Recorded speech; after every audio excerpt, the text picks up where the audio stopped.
Chapter 158. What did you say? Ahu confessed. In a dark room in the commoner's residential area in the northern district of Qing, in prefecture, a burly figure slammed the table, his face full of disbelief. I bribed a bailiff from the county government. He said that Ahu confessed a few days ago and was taken away by the Ministry of Justice yesterday. Another person sitting next to him said in a low voice. With the crimes he has committed, I'm afraid he won't be able to get out once he enters the Ministry of Justice.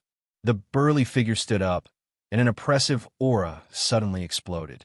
The expressions of the people in the room changed slightly. With Ahu's character, how could? One of them said with a look of pity, shaking his head. If he was in the county government, they could think of a way to save him. But if he was in the Ministry of Justice, he would be in a land of death with no hope of ever seeing the light of day again. This sudden incident had completely disrupted their plans, causing all the preparations that they had made these days to fall short of success. If it weren't for that woman, how could Ahu have been caught? A gloomy voice sounded in the room. If it were only those useless people in the yamen, I could kill them all with one hand. Although it wasn't that woman who did it herself, Ahu was ruined by her. We have to avenge him. Another voice sounded in the room. After a short moment, the gloomy voice said angrily, Are we unable to do anything to that woman with just us brothers? Why don't we take advantage of the darkness of the night to kill our way to her door and slaughter her entire family? It could be considered as taking revenge for Ahu. I agree. I have no objections either.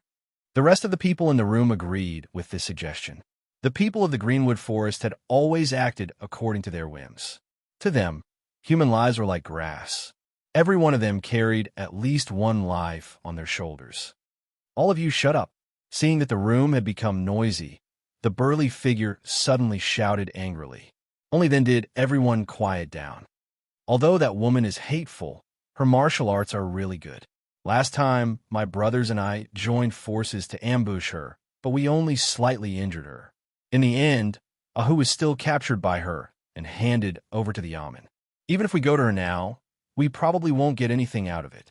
Besides, who knows if she has any helpers? We can't act rashly. Big Brother is right. A man stood up and said, You haven't fought with that woman, so you don't know how terrifying she is. If you act rashly, I'm afraid you'll follow in Ahu's footsteps. When he said this, his face was filled with a strong sense of fear. He had fought with the woman before. Several of his brothers had besieged her, but in the end, she had defeated one of them. The rest of them could only retreat temporarily. The woman was young, but her martial arts were extremely high. If they continued to fight with her, Ahu would not be the only one who had been defeated last time. Are we just going to let this go? One of them said indignantly. At this moment, the burly figure spoke again. We must avenge Ahu, but this matter must be considered at length. That woman has been working for the yamen for the past 2 years and has offended many heroes of the underworld. Who knows how many people want her dead? If we can form an alliance with them, this matter will be greatly feasible. This is a brilliant plan. Big Brother is right. I need to find those who have a grudge against that woman first. There's no hurry for this. There's a more urgent matter at hand. A few days ago, we were discovered by a female constable on the street. That person's martial arts is very powerful, and it wasn't easy for us to escape from her. I think our traces have been targeted by the yamen. In order to avoid unnecessary trouble, it's better to leave the city and lie low. As the burly man spoke, the voices in the dark room gradually quieted down. What? This is the gift you were talking about. Li Xian held a small porcelain bottle in his hand, and his voice was raised an octave higher than usual. Seeing that, Li Yi nodded. A trace of black lines appeared on his face. Isn't this just Ruidu?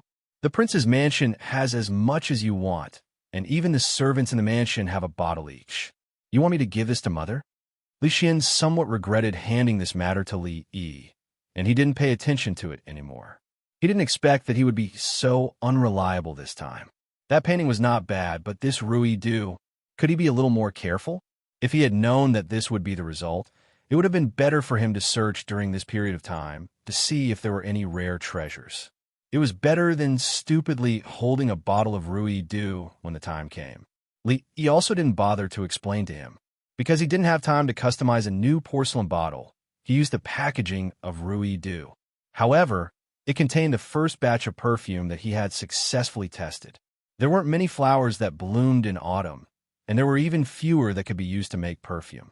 After he finally found all the materials and made the perfume according to the book, he found that the fragrance would dissipate very quickly and wouldn't last long.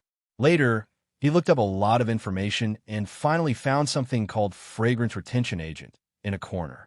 After adding musk ingredients, it wasn't until 2 days ago that the real perfume was finally developed. He rarely cared so much about unimportant things, and this guy actually didn't appreciate it. You don't want it? Okay, I'll give it to Resterly. He took the porcelain bottle from his hand and threw it in the direction of the door. What is this? Rui Du. Emingzu reached out and took it. As soon as she unscrewed the lid, a faint fragrance escaped. She was surprised. The liquid in this bottle didn't have the refreshing smell of Rui Du. Instead, it had a faint fragrance. It wasn't as pungent as the fragrance of the perfume bag, but it seemed to be more suitable for women. It's not Rui Du.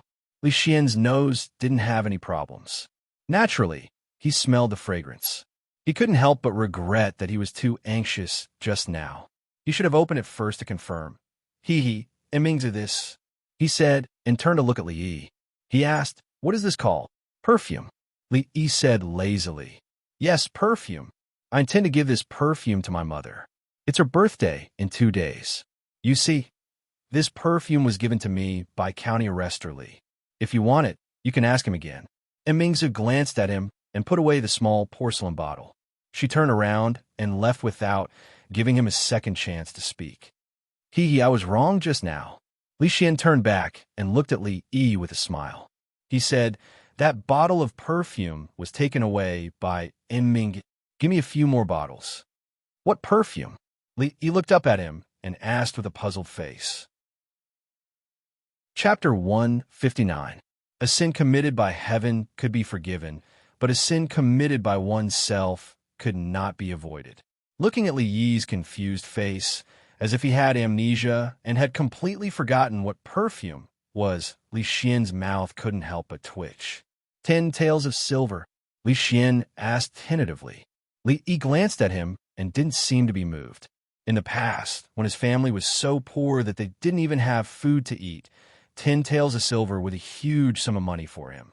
He didn't have to worry about food anymore.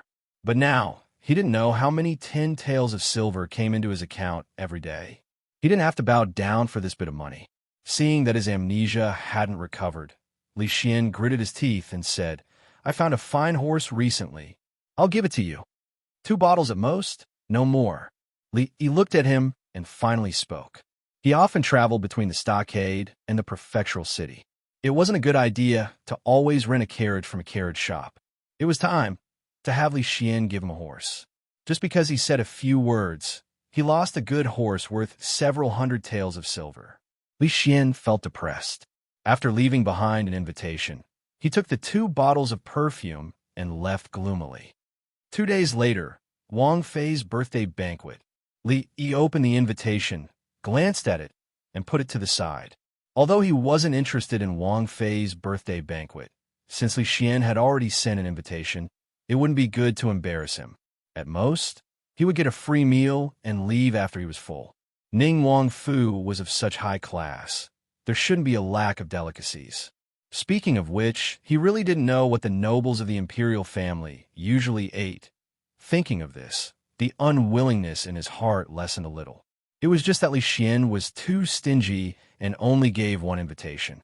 Otherwise, if a few more people went, they could at least earn back the cost. Li Xian was quite free. Whether it was the portrait or the perfume, he had personally made them. He just had to wait for the goods. Extorting a horse from him was a light punishment. The location of the Wang Fei's birthday banquet was, of course, Ning Wang Fu. Li might not be familiar with the route, but he had been dragged here by Li Xian last time, so he knew the way. Ning Wang Fu's status was high. They had to give Ning Wang face. For Wang Fei's birthday banquet, there naturally wouldn't be a lack of guests. Those who had come were all prominent figures in Qing and Fu. There were civil and military officials, and even many people from the capital had come. From afar, Li Yi could see Steward Wang standing at the door, welcoming every guest with a smile. At the same time, he checked their invitations, accepted their gifts, and recorded them in the register. Keep your eyes open later. We only recognize the invitation card and not the person. No matter who comes, we can't let him in without an invitation card. Taking advantage of the free time, Steward Wang lectured the few servants at the door who welcomed the guests. Wang Fei's birthday banquet was a major event. Tonight, there were many important people in the Wang Fu. Other than the high officials and nobles from the prefectural city and the capital, there were also the new scholars from Qing and Fu who had passed the imperial examinations. Wang Fei's birthday banquet was one of them.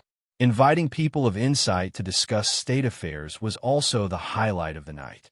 The welcoming area at the door was a very important part. If something went wrong, no one would be able to bear the responsibility. Hearing Steward Wang's lecture, the servants hurriedly agreed. Recently, Steward Wang had been in the limelight. There was hope that after the old steward retired, he would become the #1 candidate to be the head steward of the Wang Fu. "Oh, Li, you're finally here. The young prince has been waiting for a long time." When Steward Wang saw Li Yi walk over from afar, the smile on his face grew wider and he hurriedly ran over.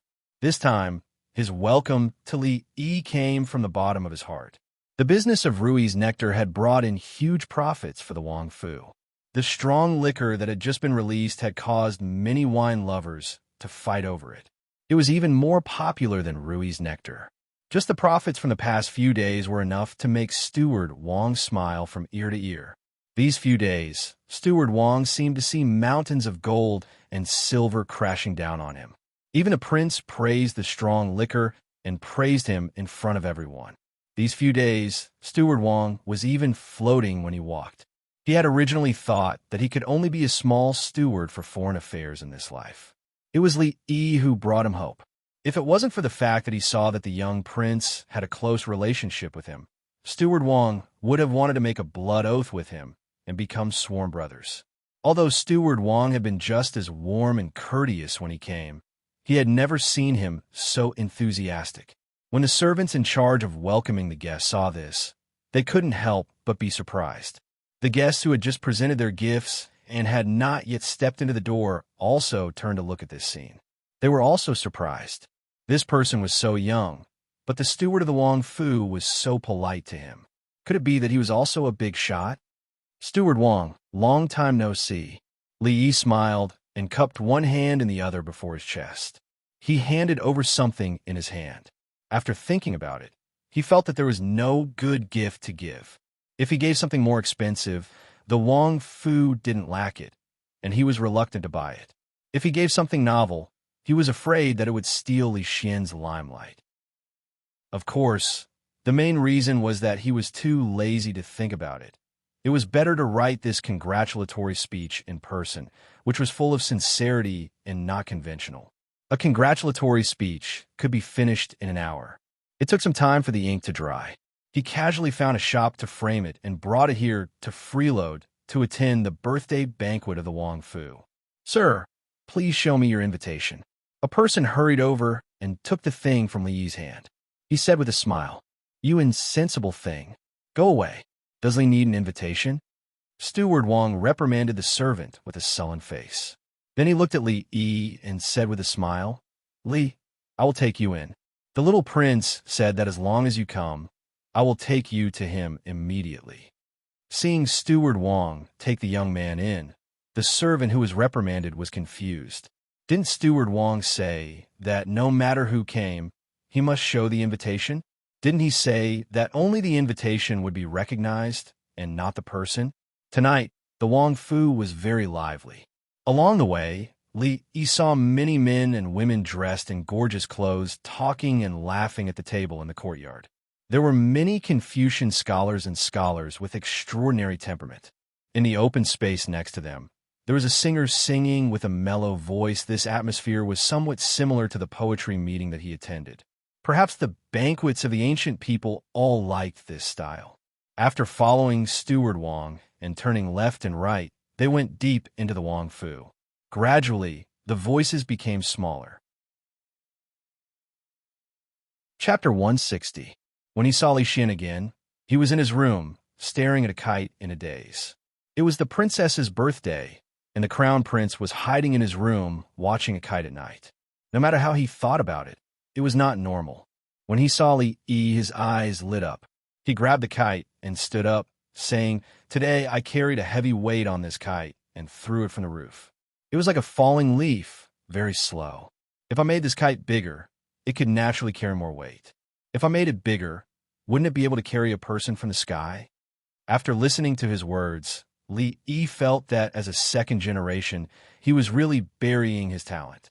If he could give him a little more inspiration, he was afraid that on the other side of the ocean in the future, when Galileo discovered the law of free fall, Newton discovered the law of universal gravitation, and the Wright brothers invented the airplane, he would not be praised by people but scolded as a shameless plagiarist dog.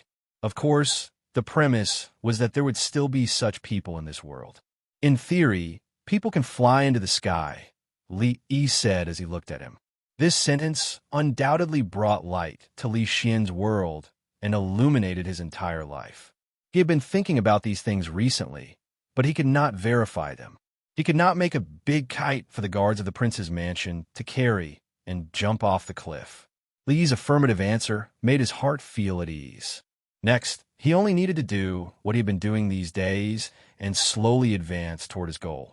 One day, he would realize what he wanted in his heart. In this period of time, in Li Xian's eyes, the whole world had already undergone earth-shaking changes. He had never been to the seaside, but he had sent people to ask experienced boatmen. He knew that when standing on the seaside and looking at the sea, when a ship sailed from afar, one would first see the mast and then the hull. This confirmed what Li Yi had said. The ground under their feet was not flat. It was like a silk ball. The idea that he had just put forward was also something that he had slowly pushed forward over the past few days. He imagined that one day, humans could fly in the sky like birds. What kind of situation would that be? Of course, these things couldn't be accomplished overnight. They needed to be realized slowly. Shaking his head, he tossed these thoughts to the back of his mind and said, "Let's go for a walk outside." Li Xian could be considered half a master of the prince's mansion. Among the guests tonight, there were many who knew him. Seeing him and a stranger appear together, the two seemed to be quite friendly. When he was about to raise his head to greet them, the other had already walked past him. He stood there awkwardly with his mouth half open, but his heart was full of doubt. He had long known that Prince Ning's crown prince did not stick to a pattern, and now it seemed that the rumors were true.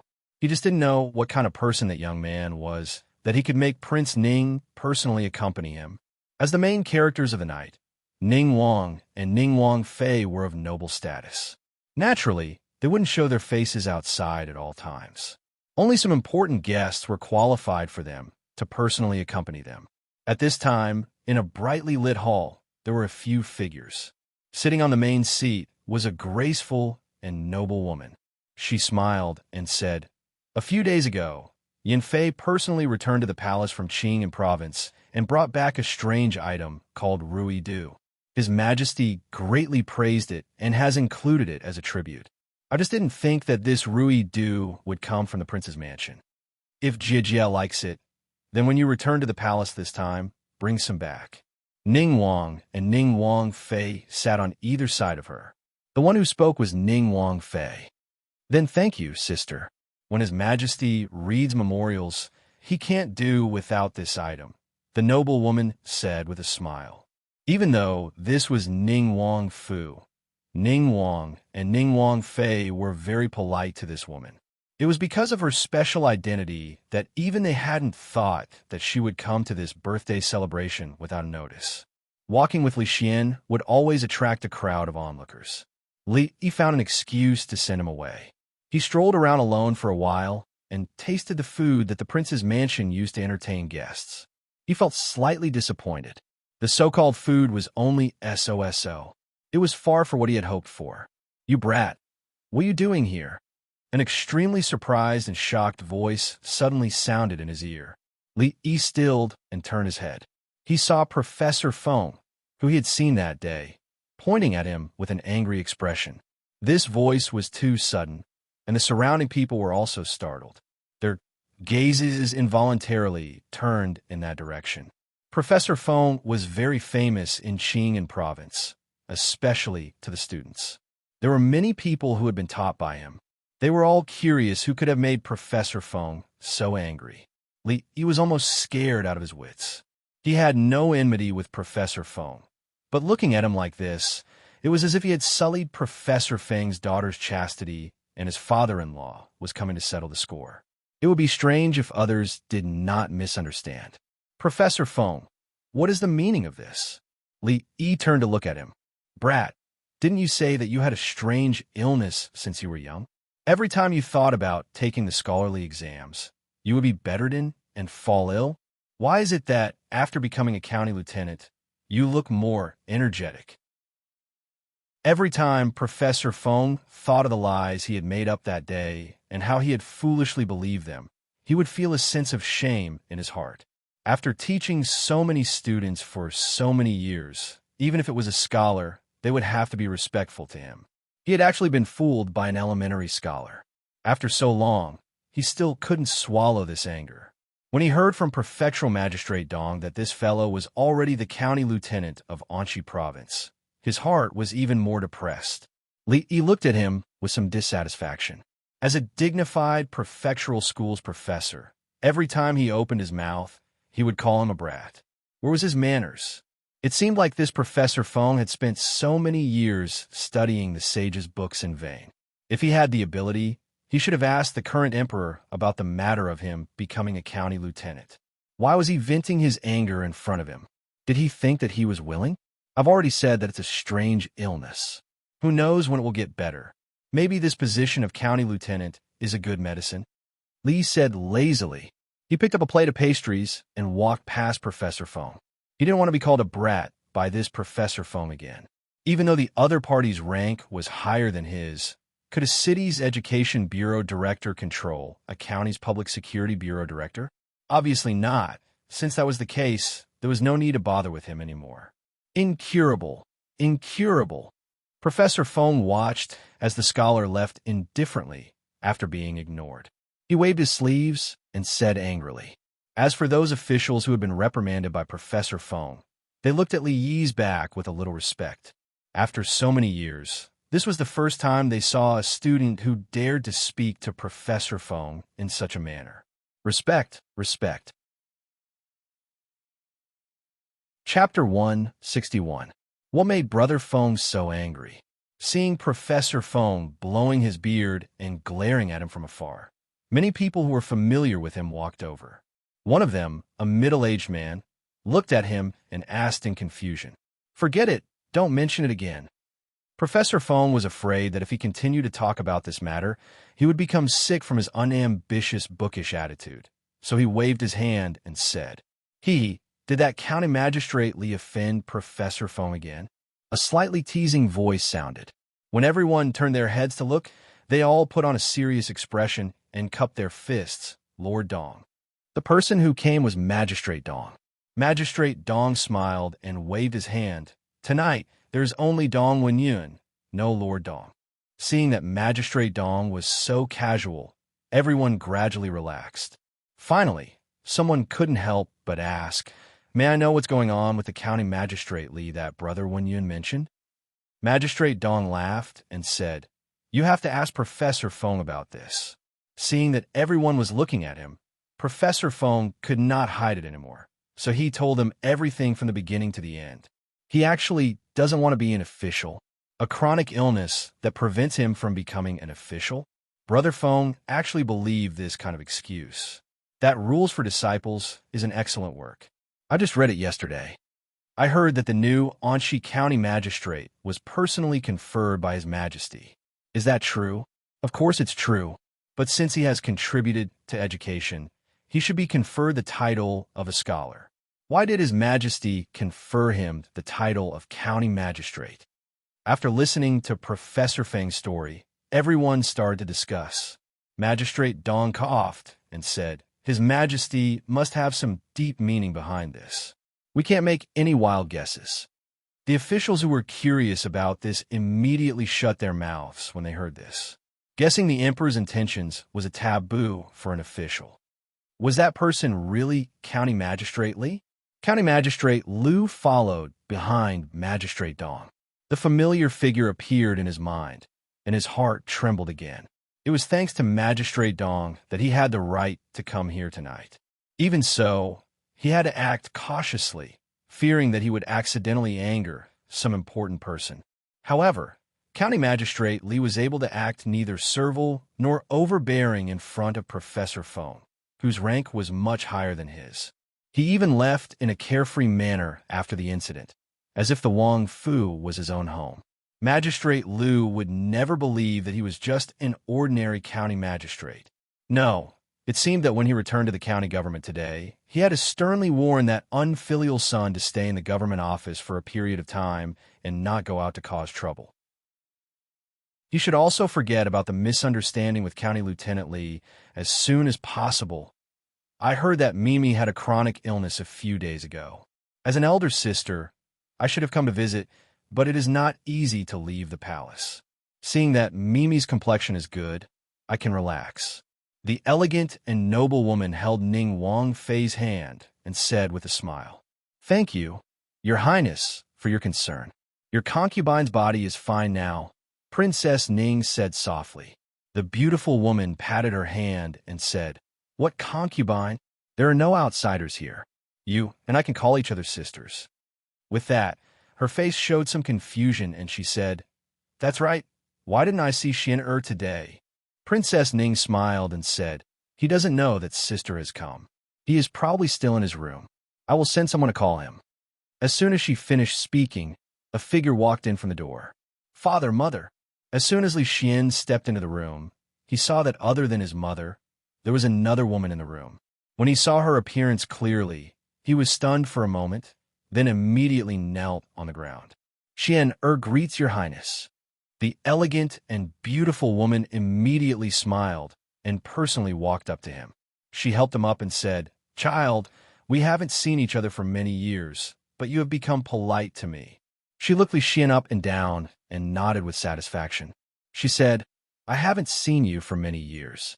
Xian has really grown up. You look so talented. Who would remember the little fellow who had a runny nose all day?" The beautiful woman's words caused Li Xian's face to slightly redden. When he was young, he had been sent to the palace to receive instruction with the princes and princesses. At that time, the empress had treated him very well. Far away from the palace, in the capital, he was often bullied by the princes. When he was bullied, the empress would always stand up for him, reprimanding and punishing the princes. In that period of time, his feelings for the empress had even surpassed that of his birth mother. Even now, he still remembered those princes who bullied him. After being beaten up by Ming Zhu, still had to stand in a row and let the empress reprimand them with a stern face. Every time this happened, he would stand behind the empress and secretly laugh. Although his nose and face were also swollen, his heart was very happy. After so many years, seeing the empress again, it was inevitable that there would be a sense of alienation.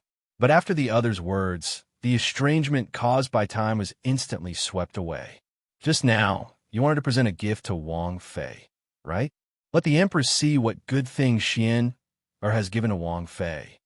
After the beautiful woman sat back on the main seat, her eyes were still looking at Li Xian as she asked with a smile. Li Xian waved his hand towards the door, and a servant came in with an exquisite brocade box. Li Xian took the brocade box from his hand and respectfully knelt in front of Ning Wang Fei. He said, "This child wishes that Mu Fei's appearance will not grow old, and that you will always be young and live as long as the heavens." Usually, he felt closer to calling them father and mother. On such a serious occasion, even the way he addressed them became serious. What appearance will not grow old, forever young? Where did you learn these words from? When Ning Wang Fei heard these words, she stilled for a moment. It was the first time she had heard such birthday greetings. But even though she was surprised, she was still somewhat happy inside. After all, as a woman, who didn't want their appearance to not grow old? Even if this was impossible, who didn't like to hear good words? Li Xian stood up from the ground and personally opened the brocade box to take out an exquisite porcelain bottle. In order to avoid misunderstandings, the original Rui Du porcelain bottle had naturally been changed by him. This porcelain bottle was unusually exquisite. After it was opened, a faint fragrance came out of the bottle. So fragrant. What is this? Seeing the Wang Fei look at him, Li Xian explained, this is called perfume. It is made from the essence of flower petals. He said the wondrous words that Li Yi had taught him. Not just the Wang Fei, even the Empress was stunned. Women were naturally sensitive to perfume. Even if they had never heard of this thing before, they only needed to think about it to know its use. Which woman didn't want to be the special one? No matter where she went, there would be a fresh and elegant smell. No woman would be able to refuse such a gift. Looking at the perfume in Ning Wang Fei's hands, the Empress, who was sitting at the head, had a slightly envious expression. There was also a faint trace of loneliness that no one could detect. Chapter 162. As the current Empress, the head of the harem, and the motherly model of the world, there were all kinds of rare things in the palace. Although the perfume was good, it could only cause her mood to fluctuate for a moment. However, as the Empress, it was not easy for her to leave the palace. She did not know if she could have such a long journey again in her lifetime. She stared blankly at the young man in the hall. After so many years, he was no longer the naughty child he used to be. Your Highness, there's another bottle of perfume here. I'll give it to you. Li Xian saw her staring blankly at him and thought that the Empress was also interested in the perfume. He had originally planned to give both bottles to his mother, but he changed his mind at the moment. When he was young, Her Majesty the Empress had treated him very well. Even though so much time had passed, Li Xian still remembered his kindness. The Empress's gaze was gentle as she accepted the perfume with a smile. Li Xian walked down and opened the painting impatiently. He said, "Mother, this is the portrait that I drew for you. Do you like it?" After he opened the portrait, the Empress also looked over. She was slightly taken aback when she saw the lifelike portrait. She couldn't help but exclaim, "This portrait, it's so realistic. I'm afraid that even the painters of the palace wouldn't be able to draw it." When she saw the painting, even the Empress's face showed a hint of amazement. She then rolled her eyes at him and said, "Do you think I don't know how capable you are? This painting must have been drawn by someone else. No wonder you took a few portraits from me a few days ago. I should have thought of it." Being mercilessly exposed by the Empress, Li Xian could not help but blush slightly. He said, "I can't hide anything from you, Mother. I actually asked Li Yi to draw this portrait. I also asked him to make the perfume." "Oh, Li Yi, is he the miraculous person who cured my depression?" The Empress asked in surprise. She was vaguely familiar with this name. After thinking for a while, she immediately thought of who it was. After all, she was deeply troubled by her depression. She still had a deep impression of the miraculous person who cured her. "That's him." Li Xian nodded and said, "Illness of stagnation, a miraculous person? What's going on?" The Empress asked with a hint of confusion on her face. Ning Wang, who had been by Wang Fei's side all this time, finally smiled and spoke. A few days ago, Wang Fei was ill with a strange illness. Even the imperial doctors sent by the palace were helpless. Fortunately, an extraordinary person offered a good prescription, and Wang Fei's illness was cured. "There's such a thing." Hearing this, the Empress stood up and said, "This person should be heavily rewarded." "Don't worry, Your Highness. I've already rewarded him heavily," Prince Ning said with a smile. The prince's residence only wanted 50% of the profits from the Rui Du and liquor business. Just for the sake of this matter, it could be said that he had gained a great advantage.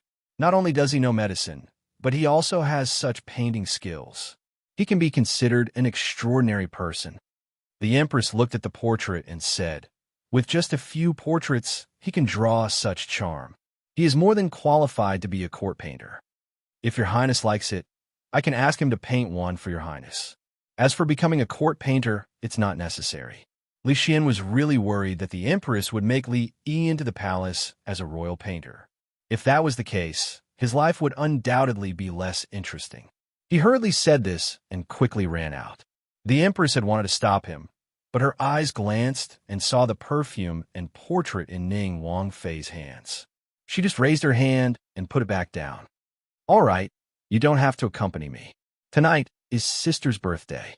You two probably have to show your faces outside.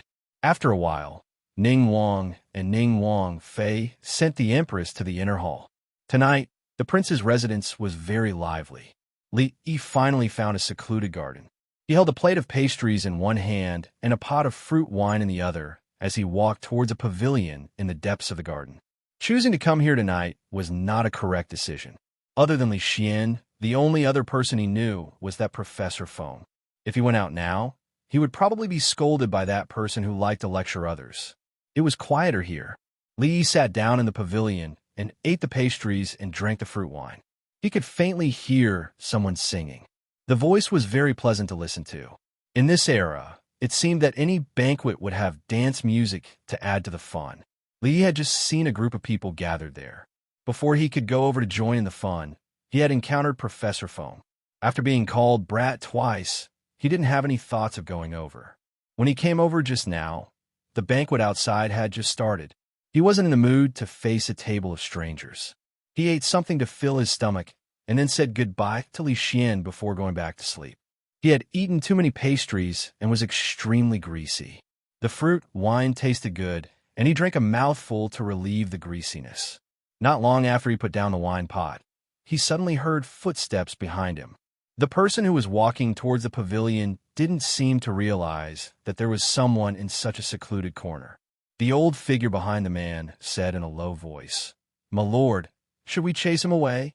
The old man didn't lower his voice. Li Yi, who was sitting in the pavilion, frowned. Who was this old man? He was so overbearing. Did he think the prince's residence was his home? Li Yi hadn't seen Prince Ning before, but he had seen his portrait. The man was slightly older than Prince Ning. Obviously, he wasn't the owner of the prince's residence. However, those who appeared in the prince's residence tonight were almost all people of status. The person who came might be a high-ranking official. He was just a small county officer and probably couldn't afford to offend him. He prepared to stand up and leave. Unfortunately, there was still half a plate of pastries left. When he went back, he would probably have to personally make it himself. Should he eat egg fried rice or noodles? This was a dilemma. It was also at this time that the man waved his hand and said no need. He walked up to the pavilion and sat down on the other side. He only glanced lightly at Li Yi and didn't speak. He seemed to have something on his mind as he stared at the lights outside the shadows of the trees in a daze. Occasionally, the loud voices of young people could be heard from there. Most of them were talking about state affairs. It was faintly discernible. These were the new scholars of Qing and Fu. They only had to wait for the court to appoint them before they could truly step onto the official path. Perhaps after a few years, some of them would also become important officials in the court. As the man was thinking about these things, he suddenly felt something. He turned his head and saw the young man hand over the plate of pastries. "Want a piece?" Li looked at him and raised his eyebrows. Towards this high-ranking official who wasn't overbearing, Li had some good feelings. Seeing the young man in front of him pick up a piece of pastry and throw it into his mouth, the middle-aged man was startled for a moment. Then he smiled and reached out his hand. "This pastry tastes good, but if you eat too much, you'll get sick of it. It's best to go outside and steal. Bring me a jug of wine." This high-ranking official seemed to be very approachable. Li kindly reminded him. The middle-aged man only ate a piece of pastry, but he seemed to be interested in the young man in front of him. Seeing that he was dressed like a scholar, he asked, "Are you this year's new scholar?" I'm ashamed. I've been studying for a few years, and I'm only an elementary scholar," Li said lightly, but his face didn't show the slightest hint of shame. Hearing this, the man was a little confused. It was strange for an elementary scholar to appear on such an occasion, but he didn't mind. Out of habit, he said a few words of encouragement. "You're still young. There's no need to be ashamed. If you study hard, you may be able to graduate and serve the country. The world scholars are the foundation of a country. Even if you can't become a scholar, you can still become a jiren and have the qualifications to be an official. The scholars are the foundation of a country." Li didn't mind that the high-ranking official was lecturing him like Professor Phone. He casually asked, "Shouldn't the foundation of a country be its people? Didn't your teacher teach you that when you were young?" After he said that, he realized that although this world trajectory was similar to China's, there were often huge differences in the details. This famous saying in his previous world might not be used in this world. "What do you mean?" The man frowned and looked at him. "The people are the water, the king is the boat. Water can carry the boat. It can also—" Li Yi said half a sentence and stopped. The man was listening curiously, but when he saw Li Yi suddenly stop, he raised his head and asked, "Can also what?" "Water can carry the boat. It can also cook porridge." Li Yi's stomach growled. He said awkwardly, "Do you have porridge? I'm hungry." Chapter 163. It turned out that it was easy to be a high-ranking official. In a short while, a few dishes, as well as the fragrant white fungus and lotus seed porridge, were placed on the stone table in the pavilion. Continue. The dishes were already on the table. The middle-aged man looked at him and urged him. What was I talking about? Li Yi was hungry, so he did not stand on ceremony. He drank a few mouthfuls of porridge and said, "Oh yes, I remember. Speaking of porridge, this white fungus and lotus seed porridge is a bit overcooked. The white fungus is all cooked, and it affects the taste. However, these dishes are not bad. Do you want to try?" The middle-aged man was speechless. "Yes, you are right. This porridge is indeed overcooked." The middle-aged man drank a few mouthfuls of porridge and reached an agreement with Li Yi on this matter. The old man, who was quietly standing behind the man, could not help but twitch when he heard this. The emperor of a country went out incognito without the officials of the court, just to discuss the problem of cooking porridge. It would only take 1 day to travel from the capital to Qing in prefecture by water. However, if he wanted to return to the palace, it would take at least 6 or 7 days. This time, he did not go out with great fanfare and did not have a large entourage. However, in order to protect the emperor and her ladyship, almost all the aces in the palace were sent out. Naturally, the journey would not be fast. If the emperor's identity was accidentally exposed, the imperial censors and imperial censors would be very busy when they returned to the court. Time was of the essence. Returning to the palace was the most important thing. What problem was there to discuss? Of course, these words could only be thought in his heart. He could not say it out loud. Water can carry a boat, but can also overturn it. Well said. Hearing such an argument from a scholar really surprised him. If the people could live and work in peace, eat their fill and wear warm clothes, who would have nothing better to do and run over to rebel? They would be angry with whoever rebelled. However, if they did not even have enough to eat, other than rebelling, there would be nothing else to do. This was the logic. Now that the Confucians were ruling the country, they naturally protected the interests of the Confucians, which was the interests of the aristocratic families and the rulers. As for the common people at the bottom of the hierarchy, they were far from paying enough attention to them. Since he had nothing to do, it was good to have someone to chat with to relieve his boredom. Although the person in front of him might be a high-ranking official, what he said was not outrageous. Whether the other party listened to him or not, Li Yi did not really care. Ruling a big country is like cooking a small fish. In short, don't torment the people, and nothing big will happen. Li Yi poked at a fish on the table. Just like this fish. If you flip it too many times, the meat will fall apart and it won't taste good anymore. Ruling a great country is like cooking a small dish. Hearing this again, the man's eyes lit up. When he was about to continue asking, Li Yi waved his hand and said, "Forget it. Let's eat. Let's not talk about these useless things." Useless things? This was the first time he heard someone say that the way of ruling a country was useless. The man was stunned. He then narrowed his eyes and looked at the young man in front of him. He was not angry. Instead, he was more curious about the young man. Although he did not speak much, every word he said was a gem. Even some of his words seemed crude, but when he thought about it carefully, there was some truth in them. In the past 2 years, our Jing kingdom has been plagued by disasters. The drought has just passed, and the south has been hit by floods. In the desolate northwest, bandits have run amok. Moreover, our evil neighbor, the Qi Kingdom, has repeatedly invaded our borders. There are rumors among the people that it is because the current emperor has lost his virtue that so many bad things have happened. Nonsense! Before the middle-aged man could finish his words, he was interrupted by Li Yi. What does natural and man-made disasters have to do with the emperor? According to what you said, if I accidentally fell when I went out in the morning, can I also blame it on the emperor's loss of virtue?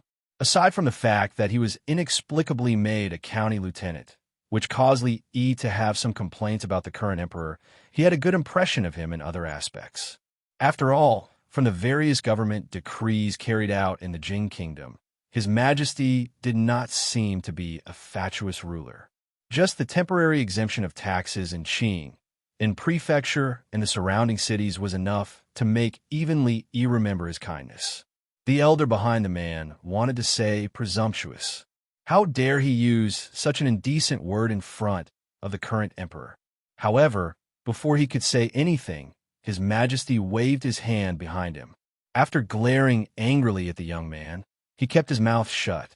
Well said. Naturally, Li Yi did not know that his invisible flattery had hit the heart of the man in front of him. It was not easy to be an emperor these days. Within the borders of the Jing Kingdom, wherever there was a disaster, where there was a bandit, where strange things happened, they were all blamed on the emperor. As an emperor, he was really wronged. Although the young scholar's words were unpleasant to hear, they made him feel good all over. If it was not for his status, even he would have scolded him to his heart's content. In an instant, when he looked at the young man again, his eyes were full of admiration. Young man, you have ideas, you have insight, you could be of great use. Although the imperial examination was still the most common and important way for scholars to enter the official career, the country was in urgent need of talents and would not block all paths. If there were truly outstanding talents in a certain area, they could be recommended by the local officials, examined by the Ministry of Appointments, and then presented to the emperor. It was not impossible to make an exception and hire them. At this moment, towards the young man in front of him, he clearly had such thoughts. Of course, with his status, there was no need for the local officials to recommend him. After the examination by the Ministry of Appointments, it was only a matter of a word for him to be promoted. At such a young age, you do have some real talent. Although you're only an elementary scholar, it is not a big deal. The imperial court will never let talents go to waste. If you're interested, I can recommend you to the imperial court. I think it is possible to get you an official position. What do you think? The middle-aged man looked at Li Yi and said with a smile. He really cherished talents. After a few words, he was very much in agreement with Zhou Bao's views on governance. Of course, he did not exclude the fact that Zhou Bao had said **T just now, which added a lot of points in his heart. Since he was a talent, he should be used by the country. The ruler and the officials should work together to build a harmonious and beautiful country. Letting talents go to waste, this was not something a wise ruler would do. Li Yi's hand that had just stretched out froze in midair, and his face was a little dazed. This scene, it seemed a little familiar. This seemed to be the second time. It was just a casual chat.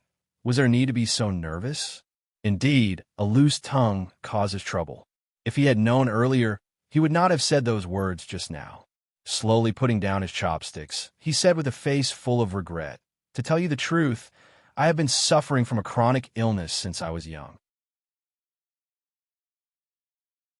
Chapter 164. How come I have never heard of a chronic illness that prevents one from becoming an official? Seeing the young scholar put down his chopsticks and leave, the middle-aged man said with a smile, "This person used such a clumsy excuse to brush off His Majesty. How despicable." The old man's dark voice floated out. "Attempting to deceive the emperor. What is the punishment? According to the law, he should be beheaded." The old man's voice paused, and then he said, "However, ignorance is not a crime. He did not know His Majesty's identity, so he can be given a lighter sentence." "Ha ha, Changda, you have a sharp tongue but a soft heart. Your bad habit hasn't changed in decades, the middle-aged man said with a smile. A hint of warmth appeared on the old man's cold face. He had watched His Majesty grow up. From the time he was a toddler learning to speak to the time he became a little prince and was made crown prince by the late emperor. Then, he personally watched him ascend to the throne. It had been decades. It was said that the emperor was heartless, but he knew very well that the current emperor valued relationships and was a rare wise ruler. The relationship between the two seemed to be master and servant, but it was better than that. Let's go. After a walk, my chest doesn't feel so tight anymore. Go and investigate that young man just now. He's so young, but he doesn't want to serve the country and wants to be a hermit. However, although his personality still needs to be polished, he has potential, the middle-aged man said with a smile and walked outside with his hands behind his back. The old man followed closely behind.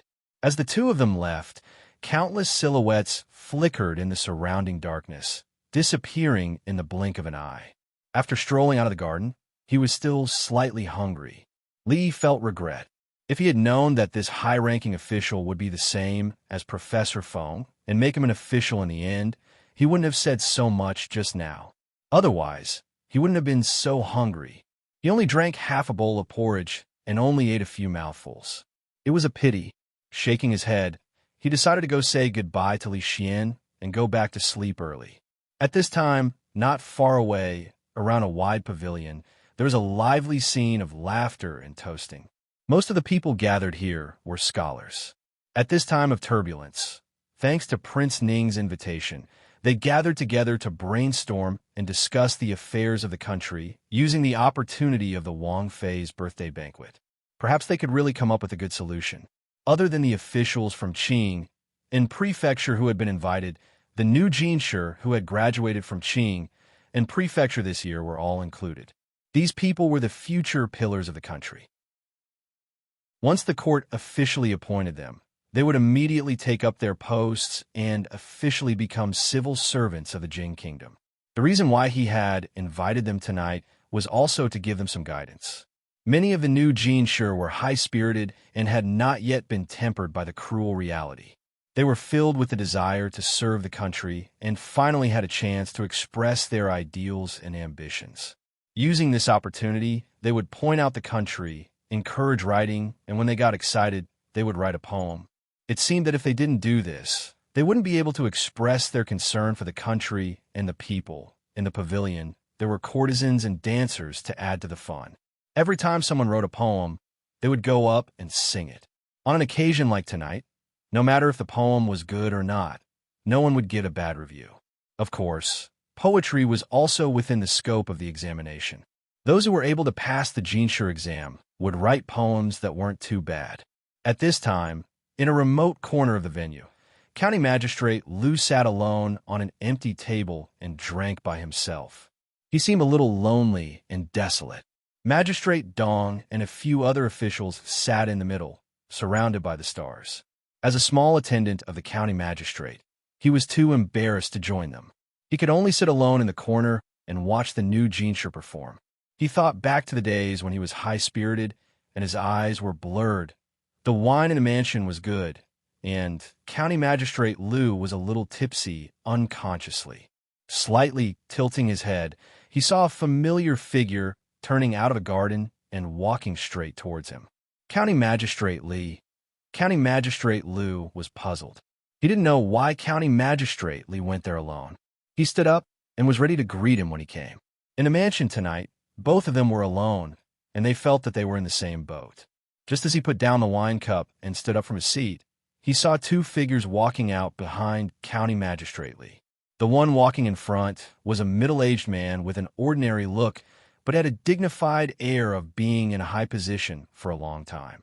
With the help of the lamplight, County Magistrate Lu could only vaguely see his face, but it was this glance that made his legs go soft, and he quivered and instantly sober up. Although he had only seen this face once in more than 10 years, for County Magistrate Lu, he would never forget this face for the rest of his life. Meeting the Emperor in the Golden Palace was the most glorious moment of County Magistrate Lu's life. Who could forget the Emperor's face? Who dared to forget it? Thank you for the meal, As soon as Li Yi walked out of the garden, he saw the high-ranking official and the gloomy old man following him. He waved his hand casually and walked in the opposite direction. He didn't mention the matter of making him an official again and continued to walk forward. Where should I find Li Xian? Seeing this scene, County Magistrate Lu trembled and sat back in his seat again. As for greeting County Magistrate Li, he didn't even dare to think about it. He even treated the Emperor so casually. How could he, County Magistrate Lu, be qualified? It was not easy to find Li Xian in such a large mansion, and it didn't seem good to leave without saying goodbye. When Li Yi was thinking of finding someone to bring him a message and go back to sleep, a figure came to him. It was a young woman. The woman was extremely beautiful. She wore a silk dress without any makeup. Her eyebrows were distant and her eyes were like autumn water. She was indeed a peerless beauty. Puff, seeing this peerless beauty, Li Yi couldn't help laughing for a moment. What are you laughing at? A trace of blush appeared on the woman's face, and then she became angry and said, "What are you laughing at?" "I'm not laughing." Li Yi looked serious, but the next moment, he couldn't help laughing again. "Ha, the way you dress, it's really, the anger on the woman's face deepened. She reached for her waist out of habit, only to realize that she had changed her attire today. She did not carry her saber either. She waved her fist at Li Yi and said, I dare you to laugh again." Although it was normal for a woman to dress like this, Li Yi was used to her wearing the police uniform. He didn't see her as a woman from the bottom of his heart. At this moment, she stood in front of him in a different outfit, and he was really not used to it. However, looking at her clenched fist, Li Yi knew that if he continued to laugh like this, something bad would happen. He hurriedly stopped laughing and said, I won't laugh. If you see Li Xian later, remember to tell him that I'm going back first. Goodbye, Ha." Seeing that the situation was not good, Li Yi slipped away. And Mingzhu clenched her fist and looked at him with some shame and anger. Business was more important, so she didn't care and strode forward. "Why can you sing other people's lyrics, but not mine? Do you look down on me?" When passing through the place where the scholars gathered, an angry voice came to his ears. Li Yi looked in that direction in surprise and shook his head. He still felt that it was more important to go home and sleep, so he didn't plan to join in the fun. When he was about to leave, he heard the next voice and paused. Chapter 165. Young Master, you misunderstand. I have no such intentions. It is just that I am not feeling well today, and my singing has been greatly affected. If I continue, I fear I will disturb the mood of all the young masters. The beautiful girl bowed and said apologetically, What do you mean by not feeling well? Don't use this excuse to brush me off. A young man stood up from his seat and said impatiently, How come I don't see anything wrong with you? If you're asked to sing, then sing. Today, all the officials and your peers are present. If you don't sing, it will ruin everyone's mood. At this time, he was annoyed that this performer did not know how to appreciate favors. It was because he had seen how good she was at singing that he had asked her to sing his best work. He hadn't thought that she would sing someone else's work so straightforwardly and readily. When it came to him, she made excuses. This was clearly making him lose face in front of all his peers and all the officials. The beautiful girl had a difficult expression. Today was Wang Fei's birthday banquet. All the famous performers and singers of the prefectural city had been invited to sing and dance. They could not refuse. Even though she was on her period, had a cold, and was not feeling well, she didn't dare to disobey. But at this time, the feeling of discomfort was getting worse. Her head was dizzy, and she couldn't sing no matter how good she was. It was not suitable for her to speak. But she knew that none of the people present tonight could be offended by a small performer like her. Gritting her teeth, she prepared to nod and agree when a laughing voice came from the side. A singer walked over and said with a smile, Master Chui, you don't know, but Ruoqing is not feeling well today. If Master Chui doesn't mind, how about I sing this song? There was gratitude in Wan Ruoqing's eyes as she looked at the singer. She was also skilled in singing and had some fame in Qing and Fu. The two of them did not have a close relationship. She had not thought that she would come forward to help her out at a time like this. Who do you think you are? The Chui man glanced at her coldly and turned to look at Wan Ruoqing. In a cold voice, he said, "You really won't sing?" The woman trembled under his glare.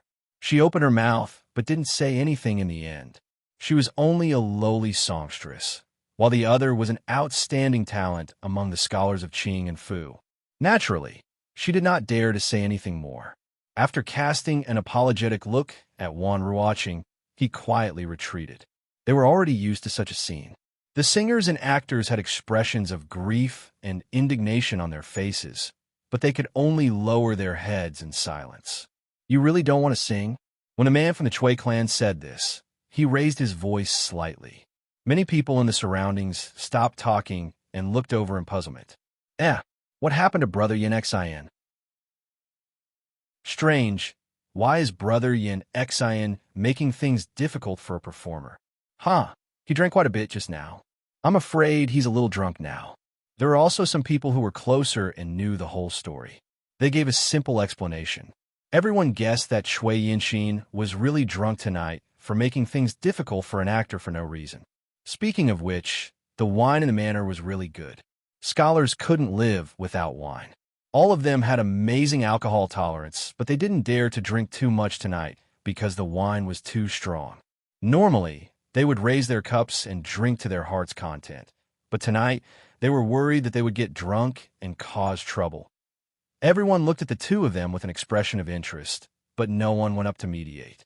A mere performer, a lowly girl, if she was in trouble, then she was in trouble. No one would take it to heart. Brother Yin Xian, I'm afraid it's not appropriate to make things difficult for a weak girl like this. Wan Ruoqing was about to grit her teeth and agree when a luxuriously dressed young man walked out of the crowd and walked over. Brother Xian, what is the meaning of this? Chui Yinxin looked at the young man coming over and asked with a frown. He and Jiangzi, and were both scholars of Qing and Fu who had passed the exams this year. In the past, they hadn't interacted much. Tonight, they had spoken a few words. Presumably, he wasn't someone who liked to meddle in other people's business. Why was he standing up for this performer? The young man smiled and said, Brother Yin, don't be angry. Miss Ruoqing is an old friend of Xian's. Chui Yinxin was stunned for a moment. After the two of them looked at each other, Chui Yinxin looked at him strangely and said with a smile, I really didn't expect Brother Xian to be such a sentimental person. To tell you the truth, Brother Yin, I've admired Miss Ruoqing for a long time. This time, when I return home after graduating, I want to help her get rid of her lowly status and take her back. The young man smiled and cupped his hands at Chui Yinxin. If that's the case, I naturally won't make things difficult for her. Chui Yinxin nodded. Since the other had already spoken, he naturally wouldn't insist. He turned his head to look at the performer and said, Tonight, there are many lords and people of the same age present. Since Brother Xian is interested, why don't you agree? It can be considered as a witness. He saw Jiangzi Yin's intentions. At this time, he intended to speak up to help him. Yin Xian's words make sense. If Brother Xian stands up for a woman, it will be a story to be told. Yes. Tonight, there are so many witnesses. He won't be allowed to go back on his words in the future. Just agree. In an instant, countless scholars stood up and said. They were all Jinsure and naturally couldn't legally marry a lowly woman, but they could still take her as a concubine. In reality, such things were not uncommon among them. The officials who were a little further away had long become accustomed to this. Even the favored concubines of their families used to be famous performers in Qing, in prefecture or prostitutes who had been in the limelight for a while. This kind of atmosphere was quite prevalent among the literati. At this time, the resentment on the faces of the other singers and performers had long disappeared. They looked at Wan Ruoqing with eyes full of envy. For these lowly women, compared to aging and dying alone, this was probably the best ending in this life. That young man had become a Jinsure at a young age and had a promising future. Even if she became his concubine, it would not be a disgrace. Instead, it would be a great blessing. Jiangxian looked at the beautiful woman with a smile and said softly, Ruoqing, what do you think? Hearing this, Ruoqing looked up at him with a smile on her face. She said, Master Jiang, Ruoqing appreciates your kindness, but I'm sorry. The feeling of discomfort was getting stronger and stronger. She resisted the dizziness and picked up a piece of rice paper with Chui Yinxin's new lyrics written on it. After bowing slightly to Jiangxian, she walked toward the pavilion without looking back. Seeing this, everyone was slightly stunned. She would rather choose to sing than be Jiangxian's concubine. When the singers and performers saw this, some regret appeared on their faces. If it had been them, they would have agreed without hesitation. The smile on Jiangxian's face froze. After a while, he smiled again and said, "Haha, it seems that it was Xian's wishful thinking. Being rejected in front of so many people had already caused him to lose a lot of face." However, even though he was extremely furious in his heart, he did not reveal the slightest bit of displeasure. Otherwise, it would only make others think that he was too narrow-minded. Chui Yinxin was a little surprised by this, but he did not care too much. After all, Jiangxian's matter had nothing to do with him. Since the performer went up to sing, his original purpose had been achieved. After a short surprise, everyone stopped thinking about this matter and turned to discuss Chui Yinxin's lyrics just now. "I just saw Yin Xian's lyrics. It is a rare piece of work. When the performer sings, Brother Yin Xian will be in the limelight again. Haha, with the world in your heart, you can't eat and sleep well. You're worried about the country and the people. Brother Yin Xian is really a role model for us." Hearing this, Chui Yinxin's face showed a little pride. Tonight, he was in a good state of mind, so he wrote such a poem. He wanted to leave a good impression in front of everyone. The performer's singing was good, and he was afraid that he would add a lot of color to the lyrics. Before Wan Ruoqing reached the pavilion, the feeling of dizziness became more and more intense. When she stepped on the steps, she accidentally stepped on air, staggered, and almost fell. Right at this moment, a pair of strong hands supported her shoulders. She was startled and quickly pulled away. When she turned her head and saw a familiar face, her heart finally calmed down. "Are you okay?" The young man looked at her with some worry. "I'm fine." Wan Ruoqing resisted the discomfort and gently shook her head. The young man looked at her pale face and remembered what he had just seen outside. He frowned and took the rice paper from her hand.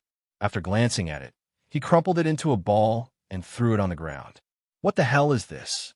A faint, disdainful voice was clearly heard by everyone present. Chapter 166. She had worn the uniform of a bailiff for a long time and then changed into a woman's dress. It wasn't just Li Yi who found it strange. Even Mingzu herself wasn't used to it. However, it was clearly inappropriate to wear the uniform of a bailiff at an occasion like tonight. She wore the awkward clothes and brushed past Li Yi. She walked to the end of the road and then turned back from the other side. She was clearly familiar with Ning Wang Fu. She turned back and walked for a while before going up to an exquisite little building. The little building had 2 floors. Walking up the stairs, the middle-aged man who had just chatted with Li Yi sat down in a room by the window on the 2nd floor. The eunuch called Changda stood silently behind him. "Imperial brother, your majesty." On the other side, Ning Wang and Ning Wang Fei respectfully bowed to him. "There are no outsiders here. There is no need for such formalities in private." The current emperor, the man called Li Hong, chuckled as he sat down. At this moment, he was in a good mood. Just now, when a young man did not know his identity and casually chatted with him for a while, he felt that no etiquette or flattery could compare to hearing the fart from the young man. As the two sat down, a voice came from the door. "Princess, His Majesty and Yang Yang are waiting for you inside." "Mingzu, come in." The female walked into the room. The empress was the first to stand and wave at her. "Fu Huang Muhu." Mingzu walked over and first bowed to the two. Then she said to Ning Wang and Ning Wang Fei, "Mingzu greets Wang Shu, Yin Yang. Come and sit." Ning Wang Fei stood and held her hand, letting him sit between her and the empress. She said with a smile, "This child, you haven't come to the Wang Fu to visit Yin Yang in these months. When you were young, you were the one who bothered Yin Yang the most. I was afraid of causing trouble for Yin Yang and Wang Shu." Imingzu said with a smile. What trouble? Are you afraid that the Wang Fu will mistreat you? Ning Wang Fei was still holding his hand, a hint of blame in her eyes. Why didn't you just stay in the palace? Why did you come here to be a bailiff? Since ancient times, when has a princess ever been a bailiff? Ning Wang Fei's words made her feel somewhat at a loss. Just at this time, another person strode in. Li Xian didn't finally in the Wang Fu and could only return helplessly. A servant passed on Ning Wang's words, telling him to come to this little building, so he immediately rushed over. Suddenly seeing the familiar middle-aged man on the main seat, Li Xian was stunned for a moment, then immediately bowed again. Xian'er greets Uncle Huang. Get up, come Uncle Emperor.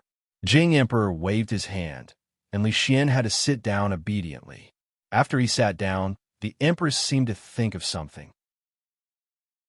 She turned to look at Imingzu with dissatisfaction and said, You child, who told you to secretly bring wine to father? Don't you know that your father has asthma and can't drink?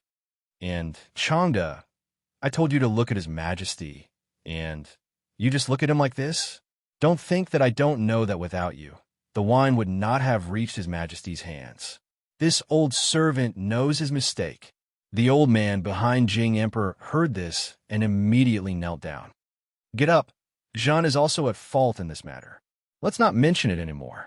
Jing Emperor waved his hand and suddenly sniffed. He asked in confusion, where is the fragrance coming from? Since he didn't want to mention this matter again, the Empress didn't say anything more. She followed his topic and said with a smile, Your Majesty doesn't know. This thing is called perfume. It was given to me by Xian'er just now. Perfume? Jing Emperor's face was slightly surprised. Before he could speak, a trace of doubt appeared on his face again. He turned to look out of the window. Just at that moment, the originally noisy atmosphere outside suddenly became quiet. Below the small building was a spacious area. It was the place where the officials discussed the affairs of the state tonight. Sitting on the upper floor, one could hear a few words. They were used to the noisy arguments. Now that it had suddenly become quiet, it naturally made one suspicious. The old eunuch named Chang had already walked to the window. When he looked down from the window, a trace of surprise appeared on his old face. It's him. After a while, Jing Emperor stood up from his seat and walked to the window. When he saw the young figure below, he couldn't help but smile. It's him. Seeing the expression on Jing Emperor's face, Prince Ning and Li Xian also walked over with some doubts. What the hell? The young man crumpled Chui Yinxin's poem into a ball and threw it on the ground like a piece of scrap paper. Coupled with the mocking and disdainful expression on his face, the scholars who were waiting for the performer to sing the poem were clearly stunned where they stood. Arrogant, too arrogant. The next moment, such a thought emerged in their minds. Chui Yinxin's face had already turned red. He strode over and looked coldly at the guy who came out of nowhere. He gritted his teeth and asked, What did you say? This person's action just now was obviously looking down on his proud work. This was an unbearable insult for a scholar who valued talent very much. If he let him go like this, today's matter would definitely become a stain on Chui Yinxin's life. It's him? Isn't this the person who was reprimanded by Professor Feng just now? Yinxin once had a grudge against him. Many people present had just seen the scene of Professor Feng's anger, and someone instantly recognized Li Yi. I say, don't take out such a clumsy work to show off. You still want him to sing it. It's not your fault that the poem is bad, but it's your fault that it tortures others' ears when you sing it. Li Yi had never had a good impression of this so-called scholar, who looked gentle on the surface, but was actually sanctimonious. It was the same with Shun Zhao, and it was the same with this man surnamed Chui. After studying for a few years, he thought that he was the most talented person in the world. He was condescending, putting on high and mighty appearance, bullying a woman, and everyone else just watched coldly from the side. In the future, the Jing Kingdom would be governed by such a person, so why would it not perish? Of course, the most important point was that the person he bullied was someone Li Yi knew, and he often missed the taste of the 2 osmanthus cakes she made. Arrogant. His proud work was said to be worthless, especially the sentence, It's not your fault that the poem is bad, but it's your fault that it tortures others' ears when you sing it. This sentence almost made Chui Yinxin spit out a mouthful of old blood.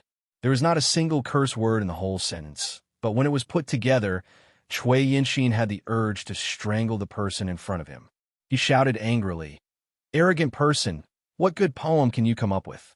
Take it out for everyone to see. Today, all the officials are here. If you can't come up with a good poem and insult your peers for no reason, I will ask all the officials to report you in front of His Majesty." At this moment, Chui Yinxin was also angry and depressed. He did not know the person in front of him at all and thought he was some new scholar. Being insulted like this, with his personality, of course, he would not let it go. He was extremely confident in his poem, and in a moment of impulse, he said these words. In the distance, a few local officials of Qing and also walked over. Professor Feng was walking at the front, and before he had even stopped, he heard Chui Yinxin's words. When he raised his head to look at the person in front of him, he staggered and almost fell.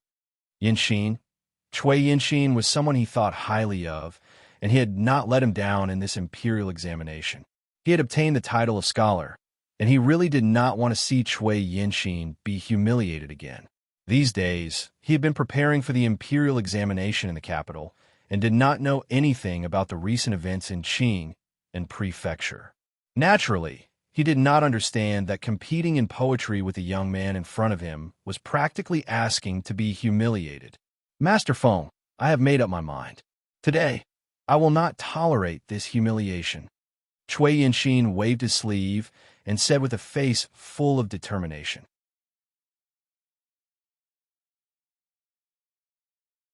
Chapter 167. It's not your fault that you wrote poorly, but it's your fault for tormenting people's ears when you sing it. Haha, you really didn't let me down. The original noise was gone, and the dialogue between Li Yi and Chui Yinxin was clearly heard. Li Xian couldn't help laughing. Among the people he knew, Li Yi was the first one who could scold people to such a high degree. There were a large number of palace masters around the small building. Perhaps one of the servants carrying the dishes was a powerful figure who was hiding his strength. Chief Chamberlain Chang had only mentioned a few words, and in a short time, someone had already reported what had happened, word for word. Haha, you really know how to be protective of the fair sex.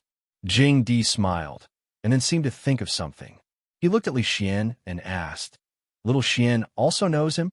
Li Xian nodded and said, replying to Imperial Uncle, "His name is Li Yi, and he is Little Xian's friend."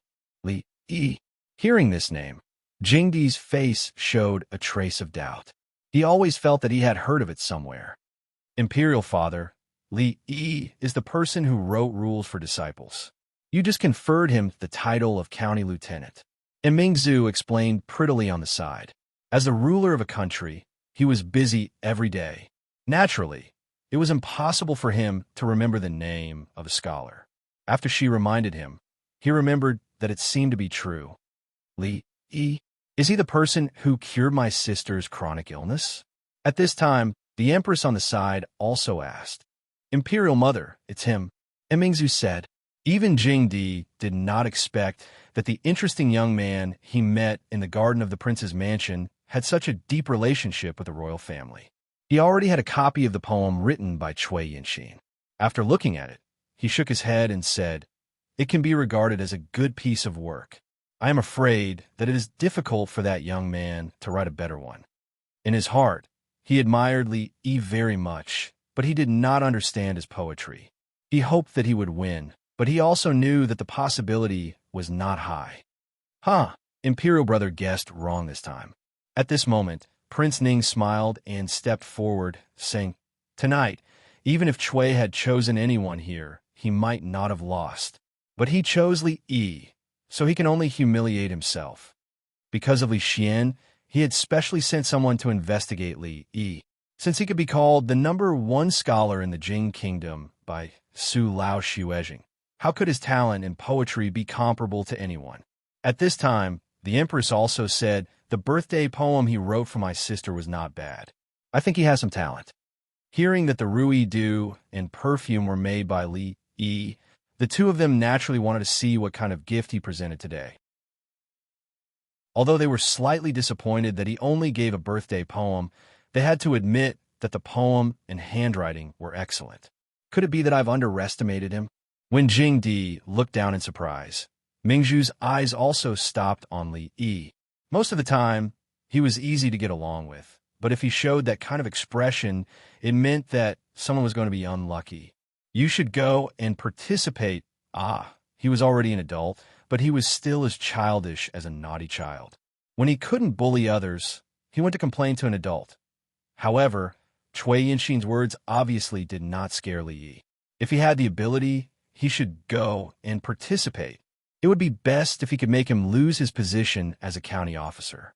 In the future, he would definitely put 2 incense sticks in his house to thank him.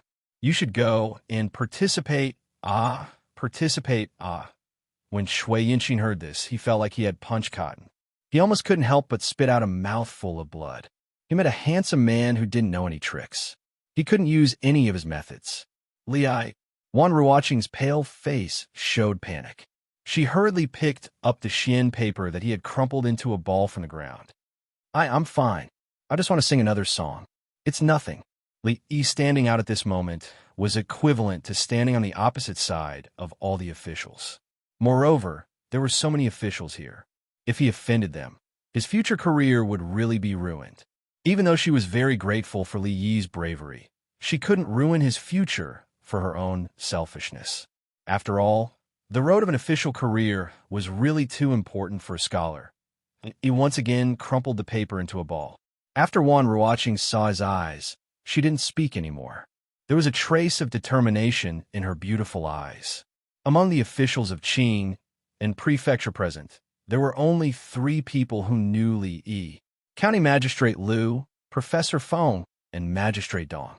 County Magistrate Liu had, of course, investigated his subordinates. The results also surprised him. Suppressing Shun Zhao, making Yang Yinzhou feel ashamed of his inferiority, and rising to the top among the scholars of Qing and prefecture. Professor Feng and Magistrate Dong had a deeper understanding of Li Yi. In terms of essays and poems, there really weren't many people present who could beat him. To be able to write such essays and poems, his talent in other areas must not be low.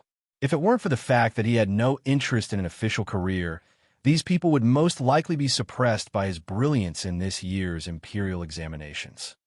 Brother, since you don't like Brother Yin Xian's poems, I'm afraid you already have something better in mind. Why don't you take it out for us to see? Jiangzhen walked out from the crowd and said with a smile. When his gaze swept past Ruoqing, a haze flashed across his eyes. No wonder she didn't agree. So she already had a lover. If you have any good poems, quickly take them out. Don't always hide them. After another voice sounded, everyone's gazes turned in that direction. Li Yi saw that the official who had come to Rui workshop with Professor Feng last time had spoken up before anyone else. He was slightly surprised. However, he also knew that if he didn't bring out something good today, it would be difficult to get through this. Miss Ruoqing, I'll have to trouble you to grind the ink, Li Yi said to Wan Ruoqing with a smile. Wan Ruoqing nodded and didn't move. The middle-aged official who had just spoken waved his sleeves and said, No need, I'll grind the ink for you myself. Magistrate Dong actually couldn't stand to see a few men make things difficult for a woman, but he wanted to see what kind of masterpiece Li Yi could write. After all, it was fine if he didn't do anything. Once he did, it would shake the entire poetry world in Qing and prefecture. Based on the current state of the poetry world, stirring things up like this often was beneficial. Li Yi watched as the minor official walked to the side and started to grind the ink. He couldn't help but sigh in his heart. This minor official didn't have a high position, but he liked to be in the limelight. The other officials hadn't said anything yet, but he was very proactive. His future would probably be like this. As for the others, they were guessing the meaning behind Magistrate Dong's actions. For a moment, they weren't sure. He dipped the brush in the ink and glanced at Cui Yinxin. With a wave of his hand, a line of words flowed out like floating clouds and flowing water. Ugly slave.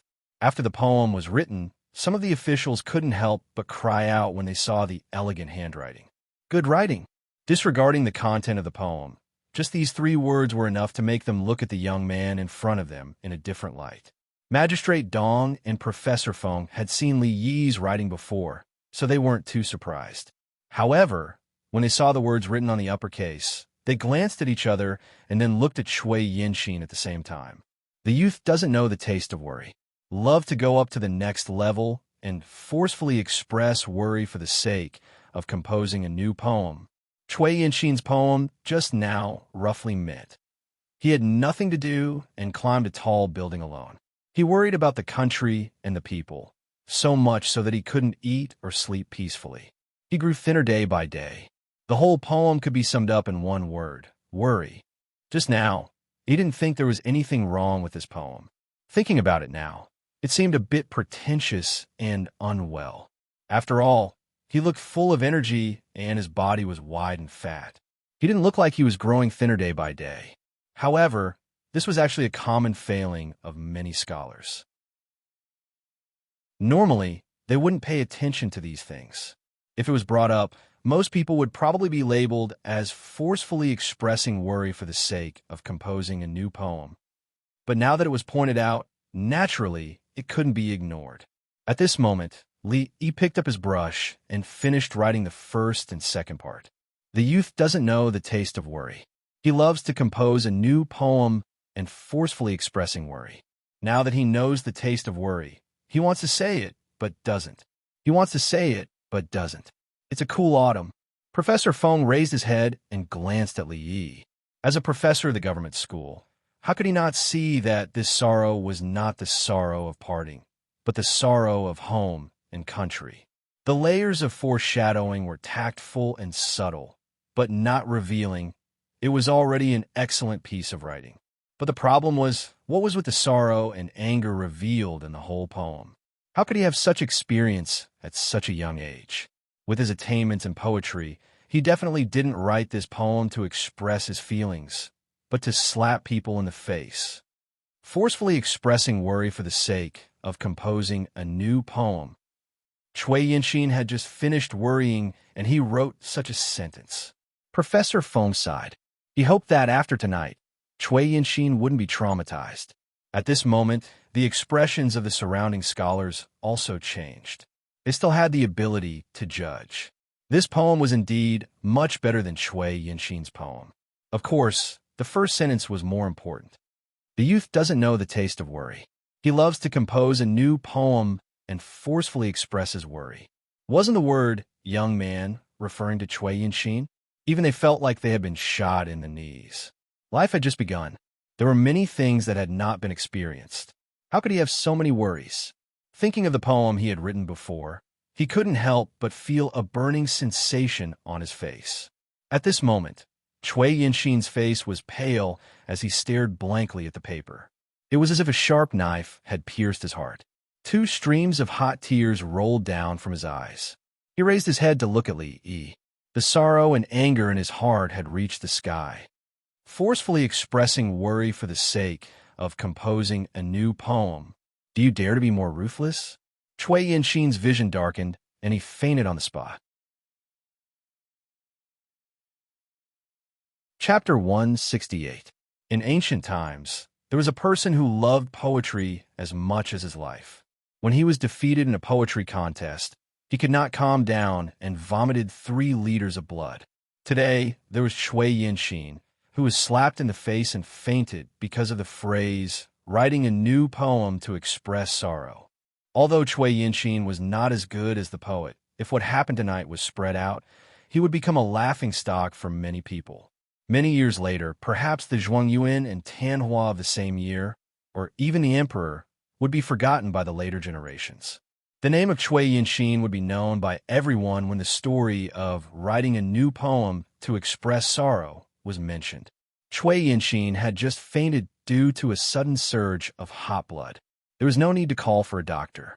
Everyone helped him to a chair at the side, pinched his philtrum, and slapped him. After a few breaths, he slowly woke up. His face was still very red. No one knew whether it was because of anger or because of the slap. He pretended to be weak and did not dare to come closer. The damage of that poem to him was even more serious than dozens of floggings. From now on, Chui Yinxin would never be able to get rid of the hat of writing a new poem to express sorrow. At this time, the scholars and officials in the field immediately changed the way they looked at the young man. Unofficial history once said that in the Shu Han dynasty, Zhuge Kongming used his glib tongue to make Wang Longli speechless. Wang Longli was so ashamed that he fell off his horse and died. They thought it was just an exaggeration in the unofficial history. Seeing the situation today, they unconsciously believed it. Wan Ruoqing clenched the corner of her clothes tightly. She knew that Li Yi was good at poetry, but these people were also outstanding scholars and new scholars. They were far from those who claimed to be gifted scholars. However, when she saw that the young man fainted after Li Yi wrote a poem, she forgot the discomfort in her body. Her cherry lips slightly opened, but she could not say anything. The next moment, the surprise in her heart turned into nervousness and worry. Oh no. Li made that man faint in front of so many Jinshi and officials. They won't let this go easily. If they're displeased, then she blamed herself. If she hadn't refused Chui Yinxin's request, this wouldn't have happened. While she was feeling extremely remorseful, Jiang Zian walked over with a gloomy face. Yin Xin and Your Excellency are both grand scholars of the same year. Don't you think Your Excellency's actions are a bit too much? Two scholars who did not know each other would address each other as brother when they met. The word sir, on the other hand, carried a sense of alienation. The surrounding Jinshi also agreed, and almost all of them stood against Li Yi. Although he was targeting Chui Yinxin, he had scolded almost everyone present. It was a bit too much, and everyone was naturally dissatisfied with him. The officials present didn't care much about it. The officials present didn't care too much about this. They had been in the officialdom for many years and had experienced many things. It was common for scholars to be jealous of a woman. They asked themselves honestly, if that woman was also someone they liked and was scolded by Chui Yinxin like this, they would also do something indignant. Of course, Magistrate Dong's actions just now also made these old foxes not speak easily. Sorry, sir, you guessed wrong. I'm not a new Jinshi. Li looked at him and said calmly. Jiang Zian's expression froze, and the people around him were also shocked. Did he just say I? That was to say, the person in front of them had become an official before them. This year, the imperial court hadn't appointed a new Jinshi, which meant he wasn't in the same year as them. Although they would walk this path sooner or later, it wasn't now. Everyone looked at Chui Yinxin. This was embarrassing. This time, it was likely that the lords would not stand on their side. Wan Ruoqing looked at Li Yi, surprised and suspicious. When did he become an official? Was he lying to these people? It would be fine if it was on other occasions, but there were many officials here today, and he couldn't fool them. County Magistrate Li, you are indeed worthy of your reputation as the first scholar. But what is this I don't want to say, but it's a cool autumn day mean. Magistrate Dong looked at him and said with a smile, I'm curious. County Magistrate Li, why don't you say what you are worried about?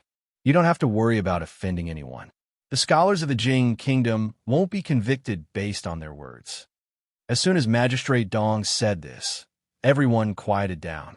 His words revealed a lot of information.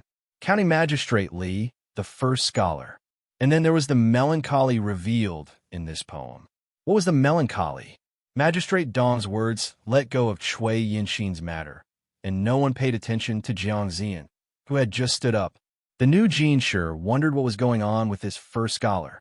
Magistrate Dong seemed to be very familiar with him, and they wondered if what they did just now made Magistrate Dong unhappy. Magistrate Liu and some lower-ranked officials were probably thinking the same thing, but Professor Feng and the people around Magistrate Dong knew that Magistrate Dong's words weren't that simple. When they thought about the poem just now, they suddenly understood. Worried about the country, unable to say it, was he afraid of something? Could it be that he was using this to express his dissatisfaction with the peace faction that controlled the court's politics? At this time, the way Professor Feng looked at Li Yi changed for the first time. Using the past to contrast the present, using something to describe nothing, and using nothing to describe something, he highlighted the word worry and used this as a clue to spread out layer by layer. The feelings were sincere and tactful, and the words were shallow, but the meaning was deep. If it was a loyal official who was being pushed aside and had no way to serve the country, it was understandable that he would be worried. But he clearly had no desire to become an official, and he didn't want to be one. So why would he be worried? Reading carefully, what was revealed between the lines was that he saw the country's affairs deteriorating day by day, and he was powerless to do anything about it.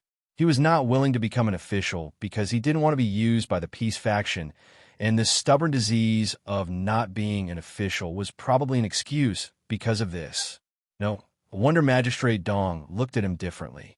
If this was really the case, then his worries were all in Magistrate Dong's heart. It turned out that he had been wrong about him all along. A trace of red appeared on Professor Feng's face. This kind of feelings was far inferior to him. At this time, Li Yi was still depressed in his heart. Where did this small official come from, and why did he have so many problems? He didn't even know what he was worried about. There was only one purpose for taking out this poem, and that was to slap the face of the shameless Jinshi who even bullied girls. How could he think so much? Even Professor Feng didn't say anything. Why did an official keep interrupting? Didn't he see that Professor Feng's face was red with anger? County Magistrate Li, Magistrate Dong is asking you a question. Although County Magistrate Liu was very afraid of Li Yi's background, it wasn't good to keep Magistrate Dong there. Seeing this, he spoke in a low voice to remind him. What, Magistrate Dong? Li Yi was stunned. A small official suddenly became a magistrate. This change was too sudden, and he couldn't react for a while.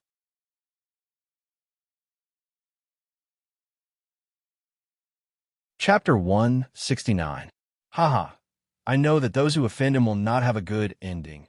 Above the small building, Li Xian did not care that the emperor and empress were here and laughed without grace. It was the first time he had seen someone faint from anger with just one poem. At this moment, he couldn't help but think of the mid-autumn poetry meet. In Mian Xiu Garden, the so-called second scholar of Qing and Fu had provoked him. When Li finished his poem, all those so-called scholars had stopped talking. It was a pity that he had not been there. Otherwise, he would have felt it more deeply. He made up his mind that in the future, he would ask for a few poems from Li Yi. When the time was right, he would throw them out like this and shock everyone. That feeling would be extremely satisfying. Little Xian, don't be rude. The emperor and empress were still here. Seeing that he did not have the bearing of a prince, Ning Wang couldn't help but reprimand him. Wanting to speak, but not wanting to speak, the sky is cold in autumn. Interesting. Changda sent someone to summon him. He didn't expect that the young man he met by chance in the garden would have so many entanglements with the royal family. Emperor Jing also admired him very much. He wanted to see what kind of expression he would have when he knew his true identity. After saying this, he suddenly furrowed his brows imperceptibly. The heavy feeling in his chest appeared again, and his breathing became difficult. However, he experienced this kind of situation almost every few days, so he did not pay it too much attention right now. Downstairs, Li Yi had just learned from County Magistrate Liu that the curious little official, just now, was the Qing and Prefectural Magistrate. After a moment of shock, he composed himself and bowed. Sir Prefectural Magistrate, I have nothing to worry about. I was just casually lamenting. Hearing this, Cui Yinshin felt his blood boil again. Even when Magistrate Dong heard this, the corner of his mouth couldn't help but twitch. Last time, he didn't reveal his identity, so he casually brushed him off. But this time, in front of all the officials, did he dare to be more serious? Just as Magistrate Dong was about to speak again, a servant from the manor came over and said, Li, His Highness invites you. The Wang Yi that the servants of the Wang Fu mentioned was naturally Ning Wang. When the officials heard this, they were all stunned. Why did the prince invite County Magistrate Li? Then they realized another problem. How could a small county officer be qualified to attend the princess's birthday banquet? Even Prefectural Magistrate Dong was slightly surprised by this matter. The emperor had personally written the title. The princess and Ning Wang both treated him. Was this County Magistrate Li not simple? Only County Magistrate Lu didn't feel strange at all. What was Ning Wang? Even if the servant had said His Majesty invites him, he wouldn't have been surprised. After all, he had witnessed that scene with his own eyes. Why did Prince Ning invite me? As the person in question, Li Yi was also at a complete loss. This little one doesn't know. Li, hurry up and go with this little one. Don't let His Highness wait for too long. The servant urged. Li Yi turned his head to look at Wan Ruoqing. Before he spoke, Magistrate Dong waved his hand and said, "Hurry up and go. I promise that after you leave, no one will make things difficult for this girl. Since Miss Ruoqing is not feeling well, you should go back and rest early." The words of the prefectural magistrate were very credible. Li Yi said to Wan Ruoqing and then left with the servant. On the way, he was still thinking, could it be that Li Xian has been thinking too much recently and Ning Wang wants to get even with me? After thinking about it, he felt it was unlikely. After all, after countless tests, he was very confident about Li Xian's mental endurance. If he couldn't figure it out, he wouldn't think about it. After all, he had saved the princess. As a prince, he shouldn't be ungrateful and bite the hand that feeds him. Li, His Highness is upstairs. Go up by yourself. The servant brought him around. Li looked at the small building strangely, then looked at the servant again. Suddenly, the look in his eyes became a little strange. This small building was clearly the one behind them. Just now, he could have entered from the front door if he turned around. This guy led him in a big circle from the front door to the back door. Wasn't this crazy? He didn't want to argue with a crazy person. When he walked into the little building, he saw rows of guards with weapons in their hands. He thought that this Ning Wang was really extravagant. He didn't feel safe even in his own home. He walked up the stairs. The two guards at the door searched him before letting him in. Anshi County Military Officer Li Yi greets His Highness. After walking in, Li Yi first bowed. Scholars only knelt to their parents and the emperor. His Highness was one level lower than the emperor and only needed to bow twice. After bowing, he raised his head and saw the figures in the room. He was slightly startled. Apart from Ning Wang, who he had only seen in the portrait, everyone in the room was familiar. Li Xian, who was frowning at him, looked coldly at his Mingu, the high-ranking official who had just treated him to a meal in the garden, and the coffin-faced old man standing behind him. Li Yi sighed in his heart. As expected of a high-ranking official, to be able to sit at the same table as Ning Wang, he must at least be a first-rank official. Then he saw the rank one official suddenly clutching his chest. His breathing quickened, and a pained expression appeared on his face. In the next moment, his entire body stiffly fell to the ground. Imperial uncle, Imperial brother, Imperial father, Your Majesty. The expressions of the people in the room changed at the same time. There were a few panicked voices. The old eunuch named Changda was the fastest. His figure flashed and disappeared in front of them. He caught Emperor Jing before he fell. "Come, quick, call for the imperial physician." The current emperor was suffering from asthma. No matter where he went, there would be an imperial physician. Even if he hid it from the court officials, it was impossible not to bring an imperial physician. As soon as he finished speaking, there was a response from outside the door. Two figures rushed downstairs. Li Yi, who had been ignored by everyone, stood in the room with a dumbfounded expression. Imperial brother, Imperial father, His Majesty, this title. The person who had just treated him to a meal in the garden was actually the emperor? Oh no, His Majesty has no pulse. The old eunuch put two fingers on Emperor Jing's wrist. His expression changed, and he immediately reached out to pinch Emperor Jing's philtrum. Damn, there's no pulse and his heart has stopped. What's the use of pinching his philtrum? Seeing this, Li muttered in his heart. Even someone as steady as Prince Ning had cold sweat on his forehead. If something happened to his imperial brother in Prince Ning's mansion, the court officials would not care if he was Prince Ning. They would probably accuse him of regicide. Seeing the old man pinching with all his might, Li Yi finally couldn't help but walk over and say, "It's useless to pinch like this. Go away." Changda did not care about anything else at this time. He did not even raise his head and said angrily. He was slightly annoyed, but he thought that the old man was probably anxious at this moment. It was understandable, so he did not care too much. At this moment, Imingzu grabbed his arm. For the first time, an extremely anxious expression appeared on her usually indifferent face. You have a way? She was very clear about Li Yi's various magical methods. The princess consort's stubborn illness was also cured by him. Thinking of this, Imingzu looked at him with eyes full of expectation.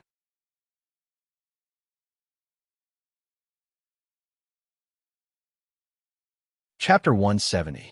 I'm not 100% sure. Li Yi hesitated and looked at her.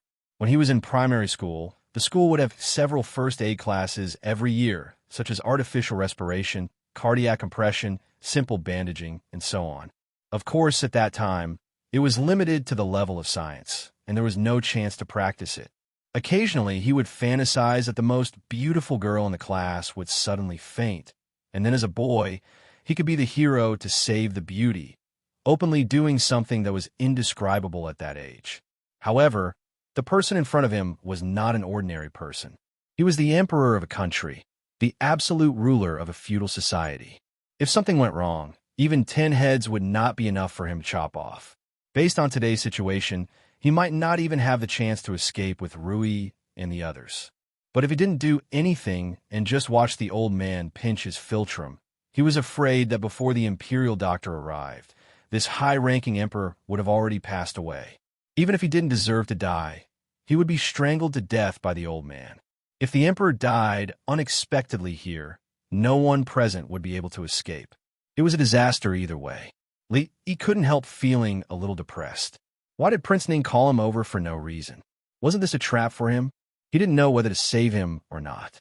Just as he was struggling in his heart, the old man also found that pinching the philtrum seemed to be really useless. His Majesty still showed no signs of waking up. Suddenly hearing Princess Yongla's words, he grabbed Li Yi and asked, "Do you have a way to save His Majesty? At least I can hold on until the imperial doctor comes." Li Yi nodded and could only bite the bullet. After all, he was a good youth who had developed morally, intellectually, physically, and aesthetically. It was better than this old man messing around here. Hurry up and save him. If anything happens to His Majesty, be careful of your life. Thinking of what the prince had said just now, that the princess's stubborn illness was also cured by him, the old man gritted his teeth and looked at Li Yi sinisterly. Then you should do it. Li Yi immediately took a step back. If he couldn't save His Majesty, he would be wronged. The old man looked at him with fire in his eyes. Just as he said one word, a stern voice came. Chief Steward Chong. Imingdu stopped Chongda, then turned to look at Li Yi and said, "Hurry up and make your move. No matter what the result is, I will pardon you." Li Yi thought to himself that the daughter of the old Li family was indeed reasonable. At this time, Steward Chong had already stepped aside. Earlier, he had already digested a number of first aid manuals in his mind. He felt the emperor's left chest, which was still in a coma. Just now, the old man had said that there was no pulse. As expected, it was a cardiac arrest. Li immediately clenched his right hand into a fist and punched the emperor's chest a few times. Impudent. Seeing this, the old man's face changed. He immediately bent his palm into a claw and grabbed at Li Yi's shoulder with a whistling sound. With such a heavy blow to His Majesty's chest, could it be that he was not trying to save His Majesty, but was trying to kill His Majesty? At this critical moment, a white shadow suddenly flew across the air. Imingzu kicked the old man's hand away and said coldly, "Chief Steward Chong, I know you are eager to save His Majesty, but if you continue to obstruct me, it will only delay Father's treatment." Hearing this, a look of hesitation appeared on the old man's face. He could not make a move on the princess. When he looked down again, the young man had already crossed his hands and was pressing on His Majesty's chest. Although this was still a strange method that he had never heard of, it was at least acceptable to him compared to what he had done just now. Without a defibrillator, Li Yi could only use this more direct and violent method to help the heart beat. Next was conventional chest compressions. There was no epinephrine, no glucose solution, no nicotinamide, lobeline, and dexamethasone, which he had never even heard of before. Naturally, he could only use this simplified first aid method. During barehanded CPR, artificial respiration and chest compressions were carried out in a certain ratio. Next was the project that Li Yi had been looking forward to the most since he was a child. However, looking at the face of the Jing Kingdom's emperor, the corner of Li Yi's mouth could not help but twitch. He could not do it no matter how hard he tried. His Majesty has a pulse. When Li Yi was doing chest compressions, the old man's hand had been on Jingdi's wrist. At a certain moment, a hint of joy suddenly appeared on his face, and he blurted out. As soon as this was said, everyone in the room breathed a sigh of relief. Seeing his magic again, Eminga looked at Li Yi with an extraordinary splendor in her eyes. Even Prince Ning wiped the cold sweat from his forehead, and a little gratitude appeared on his face. If something happened to His Majesty here, Prince Ning Mansion could not escape the blame. I need someone to help me. In the end, Li Yi could not overcome the hurdle in his heart and raised his head to say this. I'll do it. Hearing this, the old man immediately said without hesitation, tilt His Majesty's head back, pinch His Majesty's nose, and blow air into His Majesty's mouth. Li Yi tried to make his meaning easy for others to understand. That's called dragon head, dragon nose. The old man glared at him and said, Why do you have to do this? Pinching His Majesty's nose and blowing air into His Majesty's mouth. This was already a great disrespect to His Majesty. In order to carry out the gas exchange between the gaps to ensure that the blood provided in the artificial circulation process has enough oxygen. Looking at the old man's dumbfounded face, Li Yi said impatiently, Do you understand? Whether you understand or not, just do it. Although Li Yi's attitude was not good, the old man was not annoyed at all. His Majesty's pulse had begun to beat, which showed that his method was effective. At this moment, he did not care about whether he had offended His Majesty or not. He recalled what the young man had just said, walked to the front, and leaned over to put his old face, lift His Majesty's dragon chin, pinch the dragon nose tightly. Yes, that's it. Continue, don't stop. Li Yi could already feel that the Emperor's heart had begun to beat. The time for CPR was not long, about 2 to 3 minutes. The brain's tolerance time for hypoxia was 4 to 6 minutes. Even if the Emperor woke up after this time, there would be varying degrees of damage. The tolerance time for other tissues was a little longer.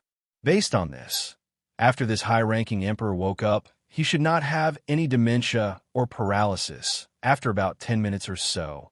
Although the Emperor had not woken up, his breathing had returned to normal, and his heart had begun to beat steadily. Only then did Li Yi ask the old man to stop. Seeing that the old man stood up without a red face and was not panting, Li Yi was also surprised. This old man was not bad. After blowing for so long, he actually did not feel dizzy. His lung capacity was too unbelievable. This old man was reckless just now. I hope you don't take it to heart, little brother. After feeling His Majesty's pulse, the old man was finally relieved. His face had also begun to become ruddy. He knelt on one knee and said to Li Yi with a fist and palm salute. Forget it, forget it. Li Yi could also understand him. He waved his hand and supported the old man a few times with both hands. Only then did the old man stand up. What's wrong with this Emperor? A weak voice came. Prince Ning and the old man immediately stepped forward and helped Emperor Jing up. Sitting on the chair, Emperor Jing was just about to speak when he suddenly touched the top of his lips and could not help but let out a soft hiss. Why does it hurt so much here? Li Yi thought in his heart. That old man just pinched so hard. It would be strange if it did not hurt. This old servant deserves to die. The old man, surnamed Chong, knelt on the ground with a thud.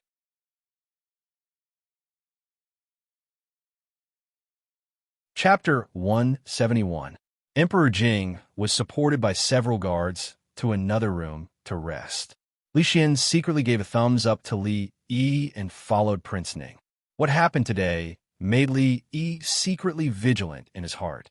In the future, he still had to stay away from these emperors and princes. If the other party suddenly fainted or died suddenly like this, wouldn't he be implicated?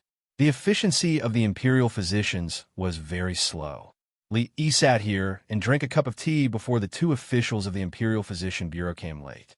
Of course, the price of being late was being scolded by the effeminate old man outside the door like a grandson. However, these two guys deserved it. As the Emperor's personal imperial physicians, why did they come here? If there was any sudden situation and they didn't treat the Emperor in time, the two of them could only use the rock-paper-scissors game to decide who should be the first to be beheaded. What should be done was done. Li Yi wanted to leave, but Prince Ning had just said that he should wait here and wait for His Majesty's summons. The idea of going back to sleep early could only be put aside for the time being. He was also very unlucky to meet the Emperor while strolling in the garden. He began to think if he had said anything disrespectful just now. It seemed that he did, but it seemed that he didn't. Only Ghost would remember so much. In this way, that Constable Emingzu was really a princess? She didn't want to be a princess, but she came to be a constable. Was it not enough for her to be alone? She had to drag him down with her. She was really crazy. The two officials of the Imperial Physician Bureau were scolded. They lowered their heads and went into the room to diagnose the Emperor to make sure that there was nothing wrong with the Emperor's body. After they left, they continued to be scolded. In a room where Li Yi was, 2 rows of armored guards with weapons stood neatly. He had just picked up the second cup of tea, but before he had time to take a sip, a guard came out of the room and bowed. "Lord Li, His Majesty summons you." Standing up from his seat, under the guidance of the guard, he walked to the door of another room. From afar, he saw Ning Wang and Li Emingzu sitting on the two sides. The one he had seen in the garden, the one he thought was a high official, was actually the Emperor's man lying on the bed. There were 2 other women in the room. One was Ning Wang Fei, the other he didn't know. "She County Lieutenant greets Your Majesty." In front of the Emperor, Li Yi could only kneel and pay his respects. Fortunately, the floor of the room was covered with a thick blanket, so he wouldn't feel uncomfortable kneeling on it. "You have done a meritorious deed in saving the Emperor, so there is no need to be overly courteous. Come, have a seat." Emperor Jing's voice was still a little weak. Not long after he finished speaking, 2 guards brought a chair over. "Thank you, Your Majesty," Li Yi thanked. Just as he sat down, Ning Wang took a step forward and looked at the woman Li Yi didn't know. He said, "This is the Empress. County Lieutenant Li, you still need to pay your respects." Li Yi felt strange. The Emperor and Empress of the Jing Kingdom didn't stay in the palace, but ran around outside. Kneeling once was not enough, so he had to stand up and pay his respects again. The Empress sat at the front and looked at him. There was satisfaction in her phoenix eyes. Just now, when His Majesty had summoned him, she and Ning Wang Fei had left. When they learned that His Majesty had fainted, they had jumped in fright. Knowing that it was this young man who saved the Emperor, she naturally saw him in a different light. "Li Yi of Anxi County, you have done a meritorious deed in saving the Emperor. How do you want me to reward you?" Hearing this, Li Yi was happy. Should he take this opportunity to ask the Emperor to take back his order and not let him be a county lieutenant? However, the position of county lieutenant had just been conferred, and he hadn't had time to take it yet. If he asked to resign, wouldn't it be like letting the Emperor slap his own face? As the saying goes, a ruler doesn't joke. The ancient Emperor seemed to take this matter very seriously. If he made such a request, would it anger him? Forget it. He wouldn't take this risk. He put his hands honestly on his thighs and said seriously, "His Majesty is fine. It is already the greatest reward from heaven to me. I dare not ask for credit again." He was not that stupid. The Emperor asked this out of politeness. He should reward as he should. No matter how much he said, it was better to flatter him. When Li Xian heard this, he almost couldn't help but spit out a mouthful of air. No matter how he listened, it didn't sound like something he should say. I have always been clear about rewards and punishments. Those who have meritorious deeds will be rewarded, and those who have sinned will be punished. Emperor Jing was very happy with his words. There was a smile on his pale face, and he said, "Li Yi, come forward and receive your reward." Li Yi couldn't help but look bitter. Well, He just sat down for a while, and he had to kneel again. Li Yi of Anxi County, for saving the emperor, will be rewarded with 100 bolts of silk, 100 acres of fertile land, and 10,000 gold. There was no official title, but there were a lot of material rewards. 100 bolts of silk and 100 acres of fertile land. Li Yi didn't feel much about it, but the 10,000 gold at the end really scared him. According to the market price, 10,000 gold could be exchanged for 100,000 silver, and 1 silver could be exchanged for 1,000 copper coins. How much was 100,000 times 1,000? It was a lot. With 10,000 taels of gold, there was no need for her to sell Rui dew and spirits. She could even stop selling perfume and fragrant soap. She could go back home and guard the mountain of gold and that 100 mu of fertile land. She and Rui could live a carefree and happy life as landlords and housewives. In an instant, Li Yi's good impression of the emperor rose. Such a generous emperor must be a good emperor. I thank your majesty for your grace. This time, he bowed with sincerity. Li Yi, can you cure father's illness?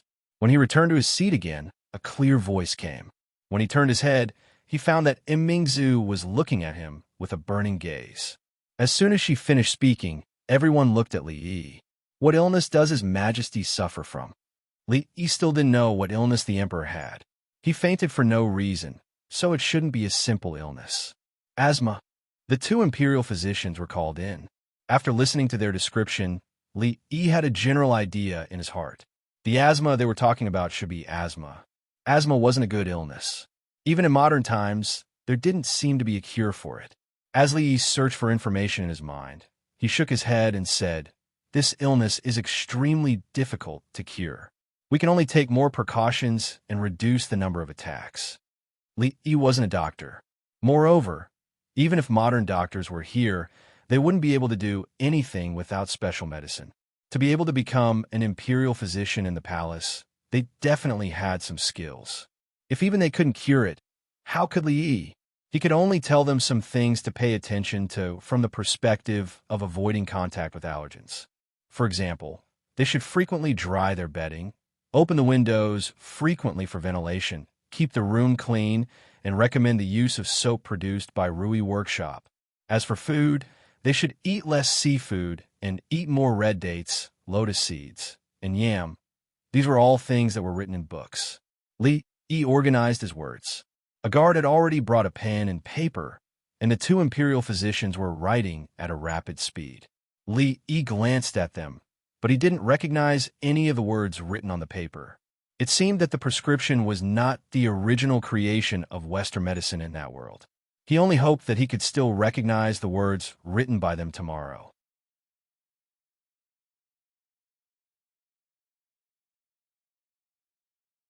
Chapter 172. It's best not to have birds or beasts around His Majesty.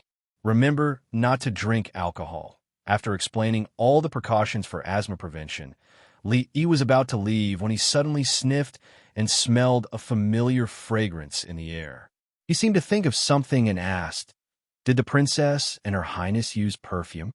The 2 nodded at the same time and asked in confusion, "What's wrong?" His Majesty's asthma cannot be smelled too strongly. Perfume and Rui dew are both included. No wonder there was a similar smell in the room just now. Li Yi didn't notice it at that time. Now he remembered that the princess and the empress had probably stayed in that room. The emperor had asthma. It was a blessing from heaven that he didn't die of asthma after being attacked by the 2 women's perfume. The empress's expression changed when she heard this. She suddenly said, "Is it because of the Rui dew that His Majesty's asthma has worsened these days?" Li Yi was stunned. Rui dew and perfume. She couldn't wait for the emperor to die. Quick, remember these 2 things. After listening to Li Yi's words, the empress told the imperial physician and hurriedly took the princess to take a bath. Emingzu also left silently. Before leaving, she glanced at Li Yi. When she passed by, Li Yi also smelled a familiar smell. 3. It seemed that this emperor must be a good emperor. He had done a lot of good deeds in his life. Otherwise, he would not have lived until now. After bowing and bidding farewell, the guards naturally sent him away. Just as he went downstairs and walked a few steps, Li Xian followed him. For Li Xian, Li Yi was a huge treasure. Every time they met, he could dig out some treasure from him.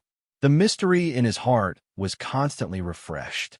If he wanted to attract a man for a long time, he must always maintain a sense of mystery in front of him. In this regard, Li Yi obviously did a good job. Cough, cough. From time to time, the sound of Jing Di coughing could be heard in the room. Brother, should we call the imperial physician over? Prince Ning asked in a slightly worried tone when he saw this. Emperor Jing waved his hand and said, "There's no need. I know my body. It's fine now." Is Xian in contact with Li Yi often? After a while, the coughing gradually subsided, and his voice was heard again. Yes, even in front of us, Xian often mentions him. King Ning's voice paused before he added, and Mingzhu also seems to have a close relationship with him. Emperor Jing sat up and asked, "Have you investigated his background?" "I've already checked it thoroughly. There's nothing wrong with it."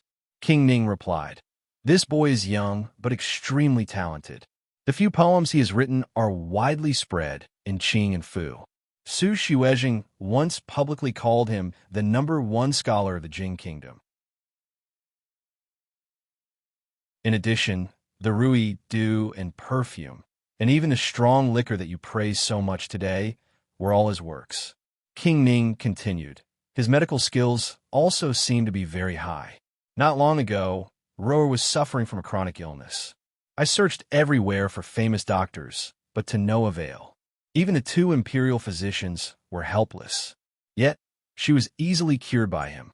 Brother should have some understanding of his medical skills." When King Ning said this, an unnatural expression appeared on Emperor Jing's face.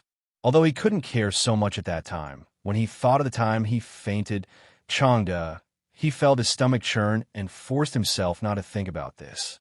After thinking for a while, he opened his mouth and said, "If that's the case, this boy can be considered an extraordinary person and can be of great use. I originally wanted to move him to the capital and train him for a few years. When he follows father in the future, it would be good to leave a loyal official for him. Thinking about it carefully, this is still too ostentatious. I'm afraid he will be targeted by those people. In addition to Mingzhu's request, I'll let him stay here for now." Hearing this, King Ning was slightly shocked. He didn't think that his brother would think so highly of him. What the 2 of them talked about next was already a very secretive matter. He waved his attendants away, leaving only Elder Chom behind. No one else could hear the conversation between the 2 of them. At the same time, Li Yi had already walked out of the gates of the manor. He waved his hand at Li Xian, indicating that he didn't need to send him off. The banquet in the manor was still going on. The high officials and nobles ate, drank, laughed, and chatted. The scholars were singing about romance. No one knew that just now, in the small building behind them, something big enough to shake the entire Jing kingdom had happened. What they were curious and confused about was why King Ning and the princess didn't show up tonight. Among the new Jinshi, Cui Yinxin and Jiangzi, and were probably the most depressed. One was really depressed because he had forced himself to write a new poem. The other was upset because he was rejected by the girl he once liked and could only drink the wine of the manor to relieve his worries. At this time, Li Yi had just come out of the manor and was about to walk back to his shop. He turned his head slightly and saw the figure still waiting by the roadside. "Mr. Watching, you haven't gone back yet?" he asked in confusion as he walked over. "Ah, Li, you're out?" Wan Watching's face was still very pale. When she saw Li Yi, a smile appeared on her face. She bowed to him and said, "Thank you, Li, for helping Watching just now." Li Yi waved his hand. "Let's not talk about this. You don't look very well. Do you need to see a doctor?" Wan Watching smiled and said, "No need. I'm afraid the clinic is already closed. Let's talk about it tomorrow." Li Yi had stayed in the manor for about 2 hours. It wasn't too late yet. It was probably around 9 o'clock. The nightlife of the ancients wasn't that rich. After the sky darkened, other than the brothels and taverns that had a lot of customers at night, the other shops would basically be closed. Naturally, there was no way to find a doctor now. Although Qing and Prefecture also had a curfew, and it probably started at this time, the management was relatively lax. In addition, tonight was a special occasion, so one wouldn't be caught walking on the road. "Then I'll take you back first," Li Yi said in a gentlemanly manner. It wasn't safe for her to walk back alone in the middle of the night. "Li, are you going back to Rui workshop?" Li Yi froze for a moment, then nodded. "Then we're going the same way," Wan Ruoqing said with a smile. Li Yi wasn't surprised that she knew where he lived. Rui workshop had already become famous in Qing, in prefecture. Last time at the Mid-Autumn Poetry Meet, some bored person had put the title of the top scholar in the Jing Kingdom on him. It had also made him a little famous. There was a high chance of being recognized on the road, so naturally, his residence wasn't a secret. The two walked side by side. Before they left the boundaries of the manor, there was a sudden rush of footsteps behind them. "Master Li, please wait." Li looked back and saw a white-haired old man jogging over.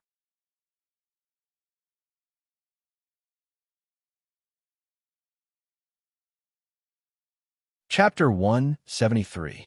The old man looked a little familiar. After thinking for a while, he remembered his identity. He was one of the imperial physicians who had been scolded by Steward Chong like a grandson just now. They were both old, but this imperial physician obviously didn't live as well as the other. After being scolded, he didn't even have the courage to talk back.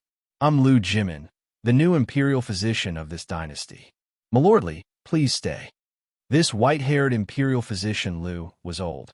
He trotted all the way out of the prince's mansion and was still out of breath at this moment. "Milord Lu, is there something urgent?" Li Yi thought in his heart. Could it be that His Majesty's illness was acting up again? This time, he wouldn't go back even if he was beaten to death. He only knew a little about modern first aid, but he knew nothing about medical skills. After all, medical skills were real skills. Even if he digested all the books about Chinese medicine in the library, he couldn't become a famous doctor. If His Majesty really died and he had an alibi, he couldn't be blamed, right? Moreover, this old man claimed to be the imperial physician of this dynasty and the dean of the Royal Medical College of the Jing Kingdom. He might be one of the best doctors in the whole country. If he couldn't do anything, it would be useless for him to go. Imperial physician Lu stood in the same place for a while and calmed his heartbeat. Then he looked at Li Yi and asked with a smile, "Milord Li, do you know medical skills?" Compared with the ministers in the capital, the imperial physician's rank was not high, but it was much higher than a small county officer of the 8th rank, so there was no need to call him milord. But he just saw with his own eyes that His Majesty appreciated this young man very much. What's more, if he hadn't saved His Majesty in time, he probably wouldn't have the opportunity to stand here now. Instead, he would be discussing with another medical deputy about who would be the first to lose his head. His Majesty's health had always been their biggest concern. This time, His Majesty suddenly fainted, and there was a great possibility that he would never wake up again. Even if he was present at that time, he couldn't guarantee that he could definitely save His Majesty. To some extent, the young man in front of them had done a lot for them. Putting all these aside, as a doctor, he was also extremely curious about the method Li Yi had used to save His Majesty. If they could learn this method, they wouldn't be at a loss when similar situations occur in the future. If they could spread this method to the world, allowing all doctors and even ordinary people to grasp it, how many lives would be saved? It would be a great deed that would benefit the people for generations to come. Medical skills? Li was stunned for a moment. Then he looked at Imperial Physician Lu and said, "Sorry, I don't know anything about this." What he said was the truth. Any middle school student in the 21st century would know a little about CPR and artificial respiration. Could it be that all of them knew medical skills? Imperial Physician Lu just casually asked. If he didn't know medicine, how could he treat His Majesty just now? In her heart, she had long regarded him as a person with extraordinary skills. As long as he waited for Li Yi's affirmative answer, he could continue to delve into this topic. At this moment, his mouth was open halfway, but the words he wanted to say were blocked. After a moment of stunned, Imperial Physician Lu showed a dry smile on his face and said, "Milord Li is too modest. To be honest, I want to ask Milord Li for advice about the treatment just now." Speaking of this, Imperial Physician Lu glanced at Wan Ruoqing, who was beside Li Yi, but he didn't say the following words. His Majesty went out incognito this time, and even the civil and military officials in the court didn't know about it. Of course, he couldn't mention it in front of outsiders. Wan Ruoqing understood his meaning. She looked at Li Yi and said with a smile, "Milord Li still has something important to do, so Ruoqing will leave first." "Well, Milord Li, we're all friends. You don't have to be so polite." Li Yi waved his hand, looked at Imperial Physician Lu, and said, "Milord Lu, it's late, and I have to send my friend back. Why don't we talk while walking? It's really inappropriate for this girl to walk alone in the middle of the night. I will accompany Milord Li for a walk." Imperial Physician Lu glanced at Wan Ruoqing and moved his eyebrows. Wan Ruoqing understood and silently walked behind them, keeping a distance from them. This old man thinks too much. It's good to have Miss Wan accompanying him. Who wants an old man to accompany her? When Li was thinking about this in his heart, Imperial Physician Lu had already whispered, "I don't know if Milord Li can teach me the method of treating His Majesty just now. Milord Li knows that His Majesty's body is not well. If something like today happens again in the future, we can save His Majesty in time." For the symptoms of fainting, even the Imperial Physician Bureau didn't have any effective method at present. Today, seeing such a strange technique, Imperial Physician Lu would not let go of it for public or private reasons. It turns out that Milord Lu wants to learn this cardiopulmonary resuscitation. Only now did Li Yi understand that this was the purpose of this old man chasing him. It was not a big deal. There was no concept of patent in this world, and this was not like the formula of Rui Du that could make money. Teaching it to Imperial Physician Lu was also a thing to benefit society. CPR? Although Imperial Physician Lu had never heard of this name, he could still understand the words heart, lungs, and recovery. When he thought about how he could restore His Majesty's pulse in a short time, didn't it mean recovery? Milord Li is willing to teach me.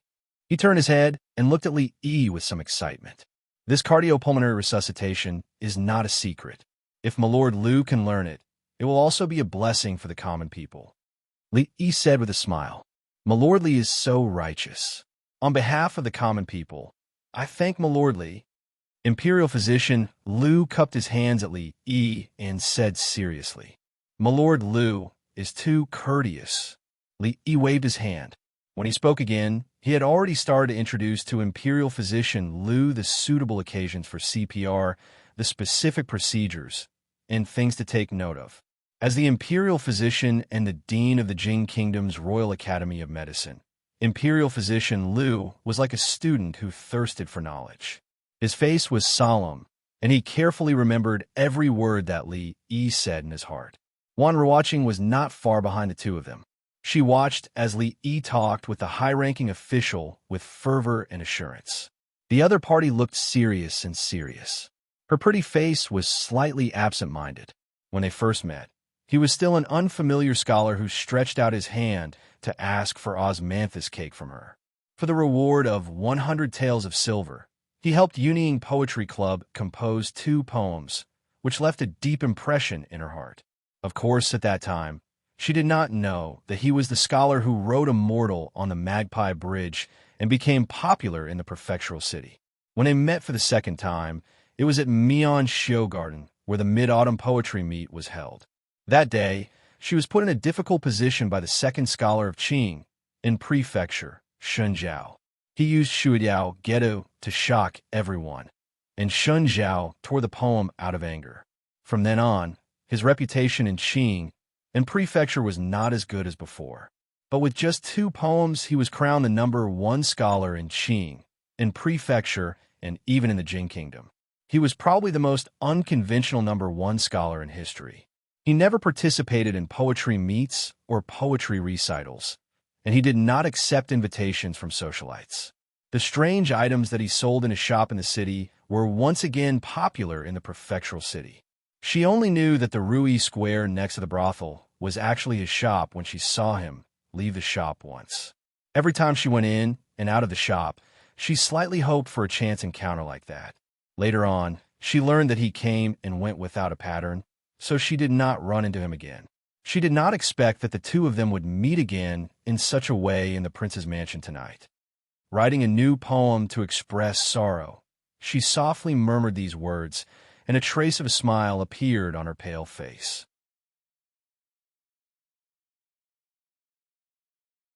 Chapter 174. In this way, this CPR can save lives in times of crisis and has the power to reverse the situation. If this skill can be popularized, it can not only reduce many unnecessary casualties in the army, but also be used in the common people. It's really a wonderful skill that will benefit the common people and the future generations. Your Excellency, Li should take the first credit. Li told all the details about CPR to Dr. Liu. He didn't need to explain the principle. As the imperial physician and the head of the imperial physicians in the palace, it was like showing off one's slight skill in front of an expert if he talked too much in front of him. It was very important.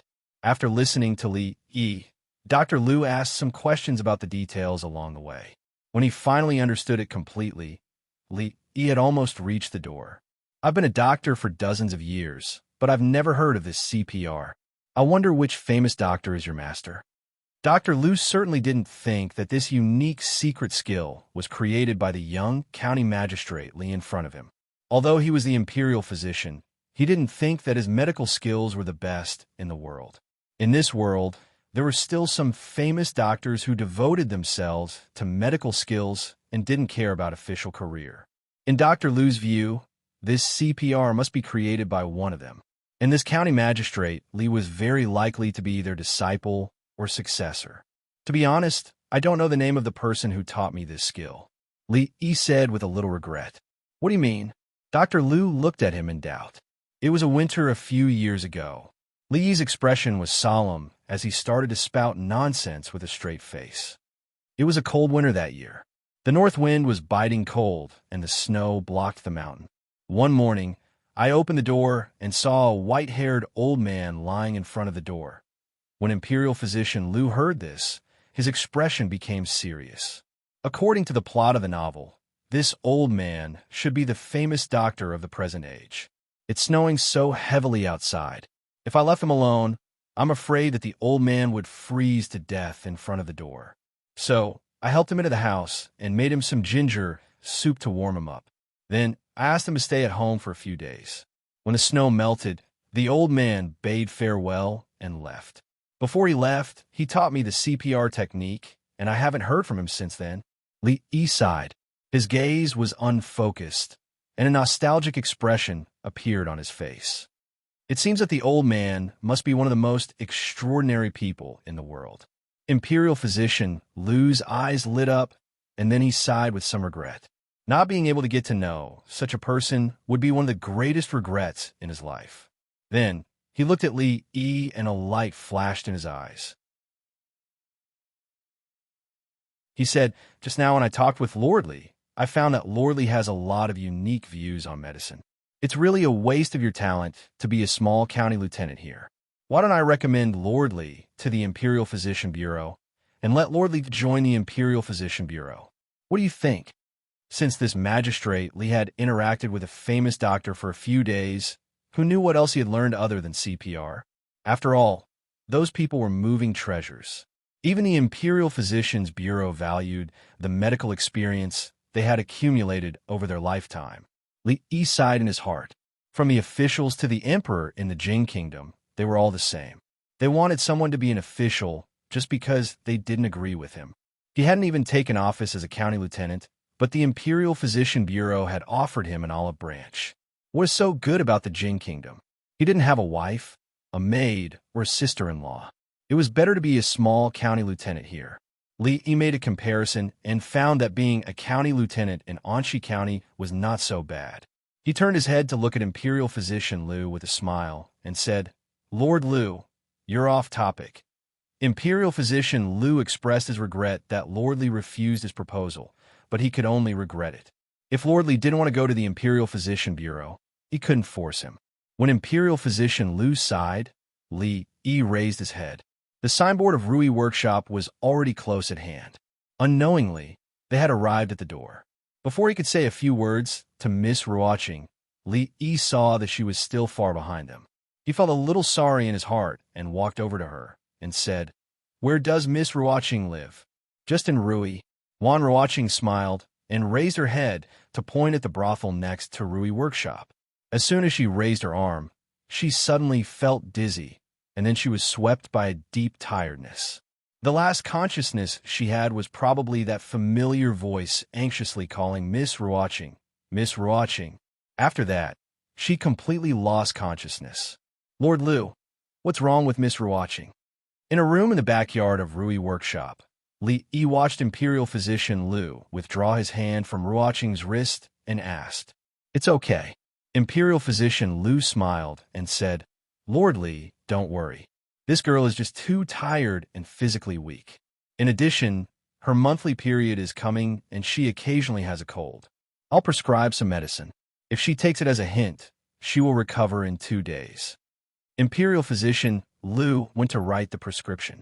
Fong stood by the bed and looked at the beautiful girl lying on the bed of the son-in-law. He didn't understand it for a while. Didn't the son-in-law say that he was going to attend a banquet when he left?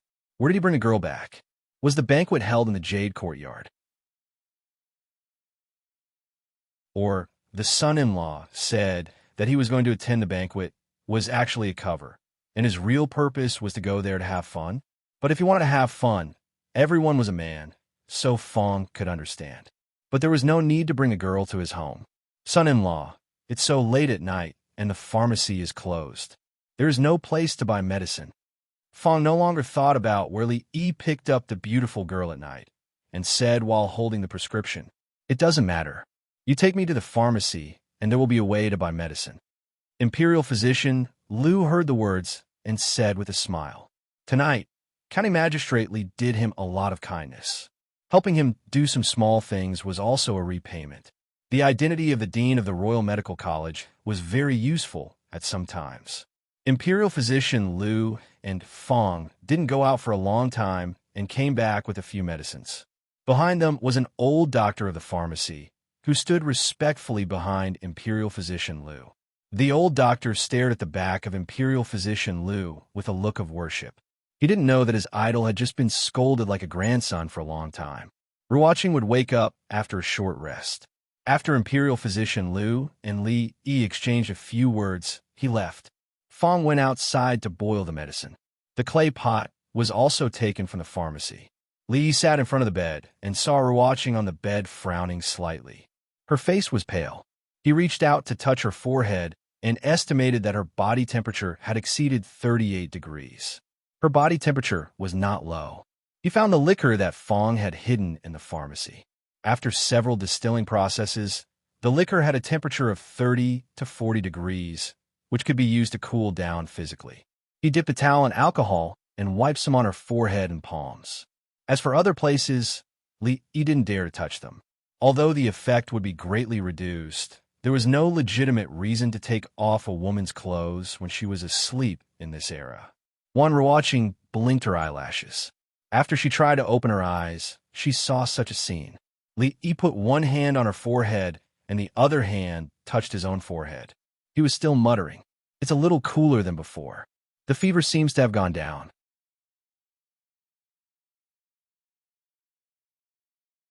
Chapter 175. Li. She had just woken up and had not fully recovered her consciousness. She looked at Li Yi and blinked her eyes innocently. "You're awake?" Li Yi withdrew his hand from her forehead and said, "This is Rui House. You just fainted outside." He paused and said, "You're not feeling well. Instead of resting at home, you want to sing that song." Wan Ruoqing's pretty face showed a bitter smile. Some things were beyond her control. For them, she had long been used to these things. She supported her body to sit up and said apologetically, "I'm sorry to have troubled you. Don't always call me young master. I'm not used to it." Li Yi waved his hand and said, "The medicine is being brewed outside. Since you live in the brothel next door, you don't have to rush back. Drink the medicine before you leave. By the way, have you eaten?" Wan Ruoqing shook her head. As performers and singers, they couldn't eat too much before performing. They could only eat 20% full. Any more would affect their singing. Every time she went out to perform, she was used to bringing some osmanthus cakes. When she was really hungry, she would eat 2 pieces. Tonight, she had already distributed all the cakes she brought to others. It just so happens that I'm not full either. You sit here for a while. Although it was not a good habit to eat after 9 o'clock in the evening, it was not appropriate for her to drink medicine on an empty stomach. In addition, Li Yi did not have enough to eat in the prince's mansion. Because of the emperor's fainting, he was really a little hungry now. Fong set up a fire in the corner of the yard and waited for the medicine in the clay pot to be done. Seeing Li Yi go into the kitchen and start to work, he looked into the room and sighed deeply. Does the son-in-law want to keep that woman for the night? Since the son-in-law did not hide from him, it showed that he had absolute trust in him. But if he helped him hide it, he felt sorry for First Mississippi. In Fong's heart, he began a new struggle. After a moment, he still made a decision. Some things were done wrong once, and they would continue to be wrong. The more he hid it from First Miss, the less guilty he felt. Wan Ruoqing watched Li Yi go out and sat up straight on the bed. There was a small stool next to the bed with a small jar of wine on it. She could smell it from the smell of the wine jar. He touched his forehead and felt that it was ice cold. He brought his palm closer to his forehead and sniffed it. There was a faint smell of alcohol. She had recovered a lot at this time. Although her body was still a little uncomfortable, the dizziness was gone. Just now, she vaguely felt that someone was wiping her forehead and palm. It shouldn't be an illusion. Although she didn't know the reason why she felt better should have something to do with this. Just now, the imperial physician had humbly consulted in front of him. His medical skills should be very good. Various thoughts flashed through her mind. After a while, she raised her head and began to observe her surroundings. It wasn't a big room. She was currently on a bed in the corner. The room's furnishings were very simple. There was a bed, a table, and a chair. There was a wooden shelf with toiletries on it. It was easy to see at a glance. There were no books, brush, ink, paper, or inkstone in the room. On the wall opposite her, there was a strange painting. The reason why it was strange was that this painting was obviously not the mainstream painting method, nor was it a 3-dimensional painting that she had seen before. Instead, it was somewhat similar to the painting method on the sky prayer lantern that she still had in her collection. The lines were extremely simple and casual. The thing in the painting was like a house cat. It had 3 whiskers on its left and right sides. Its eyes and nose were small round dots. There was no mouth, and there was a strange thing on its left ear, which she had never seen before. A strange scholar, a strange painting. Thinking about it this way, it didn't seem that strange anymore. The porridge on the stove would take a while to be ready. Li Yi came in with a bowl, walked to the bed, and handed it to her, then said, "Drink more brown sugar and ginger water. It's good for your body." Brown sugar and ginger water could disperse the cold, stop coughing, and stop vomiting. It was much gentler than drinking medicine. Of course, Imperial Physician Liu said that her menstruation was coming. Menstruation was the meaning of the great aunt. Brown sugar could replenish the blood, so it should be good for her to drink it, right? Li Yi did not stay in the shop for long, so the furnishings in the room were very simple. But because he had to cook for himself, the kitchen had all kinds of utensils, seasonings, and so on. Brown sugar and ginger were all there. Wan Ruoqing took the bowl in a daze. As a woman, she naturally knew the effects of brown sugar and ginger water. Every month, when her menstruation came, she would cook some to drink almost every day. What did he mean by what he just said? Did he know that she... Thinking that the white-haired old man was an imperial physician in the palace, Wan Ruoqing's pretty face turned red. When Li Yi returned to the kitchen, he looked at her strangely. This woman was really strange. Just now, her face was as white as paper, and now it turned red. The porridge was ordinary porridge with 2 side dishes. It was not a good habit to eat at night, but it was okay to indulge once in a while. After Wan Ruoqing drank the medicine, Li Yi sent her to the door.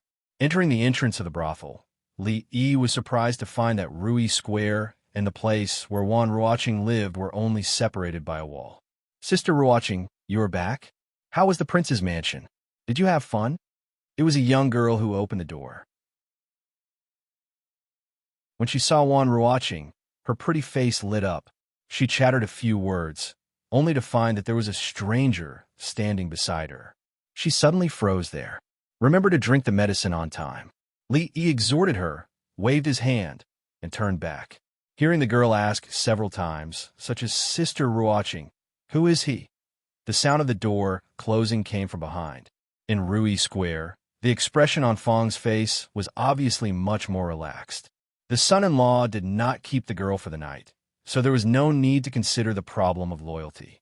It was the best ending for both the son-in-law and eldest Mississippi. In Prince Ning's mansion, Chui Yinxin gulped down another mouthful of wine. His head was already dizzy. Brother Chui, bottoms up. Opposite him, Jiang Ziyan raised his wine cup. Tonight, the two could be regarded as brothers in hardship. One was hurt, and the other was humiliated. Unexpectedly, they had a feeling of sympathy for each other. She's just a minor 8th rank county officer, and she dares to humiliate me like this. That actress is also blind. When the appointment of the imperial court comes, Brother Ziyan will at least be a 7th rank official, but she actually ignores Brother Ziyan. Chui Yinxin's tone was still indignant. After saying that, he did not forget to stab Jiang Ziyan in the back. A trace of gloominess appeared in Jiang Ziyan's eyes. He raised his head and drank up the wine in his cup, but did not speak. "That seems to be County Magistrate Liu." Chui Yinxin put down his wine cup, glanced around, and saw a person not far away. After a moment of surprise, he walked over there.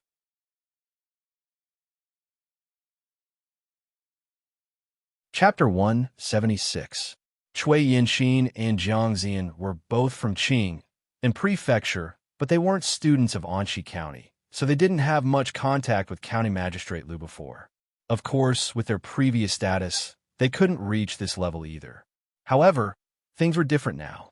According to the past practice of the imperial court, the new jinshi every year was more important, and the lowest rank would be appointed as a 7th grade county magistrate, who had a brighter future than those who became officials through other channels. In this way, they naturally had the qualifications to be on an equal footing with County Magistrate Liu. Seeing Chui Yinxin stand up and walk towards County Magistrate Liu, Jiang Ziyan's eyes flickered. After a little hesitation, he also stood up. "Let me propose a toast to County Magistrate Liu." Chui Yinxin walked up to County Magistrate Liu and said with a smile as he raised his glass. County Magistrate Liu smelled a strong smell of alcohol from a few steps away. County Magistrate Liu raised his head and frowned slightly. He had seen the conflict between Chui Yinxin and County Magistrate Li just now, so he naturally didn't like Chui Yinxin. However, one shouldn't hit a smiling person, so he symbolically raised his glass, took a sip, and put it down. He was a little tipsy just now, but after seeing the scene by chance, he sobered up a little and didn't dare to drink anymore. Chui Yinxin drank all the wine in his glass, and when he lowered his head, he saw that County Magistrate Liu's glass was still full. A trace of displeasure appeared on his face, but it soon disappeared. At this moment, Jiang Ziyan walked over and also said Junior Magistrate Liu and bowed to County Magistrate Liu. Among the new jinshi in Qing and prefecture, Anxi County accounted for more than half of them. "Lord Liu, you're really good at teaching." Chui Yinxin complimented County Magistrate Liu after sitting down in front of him. County Magistrate Liu sneered in his heart.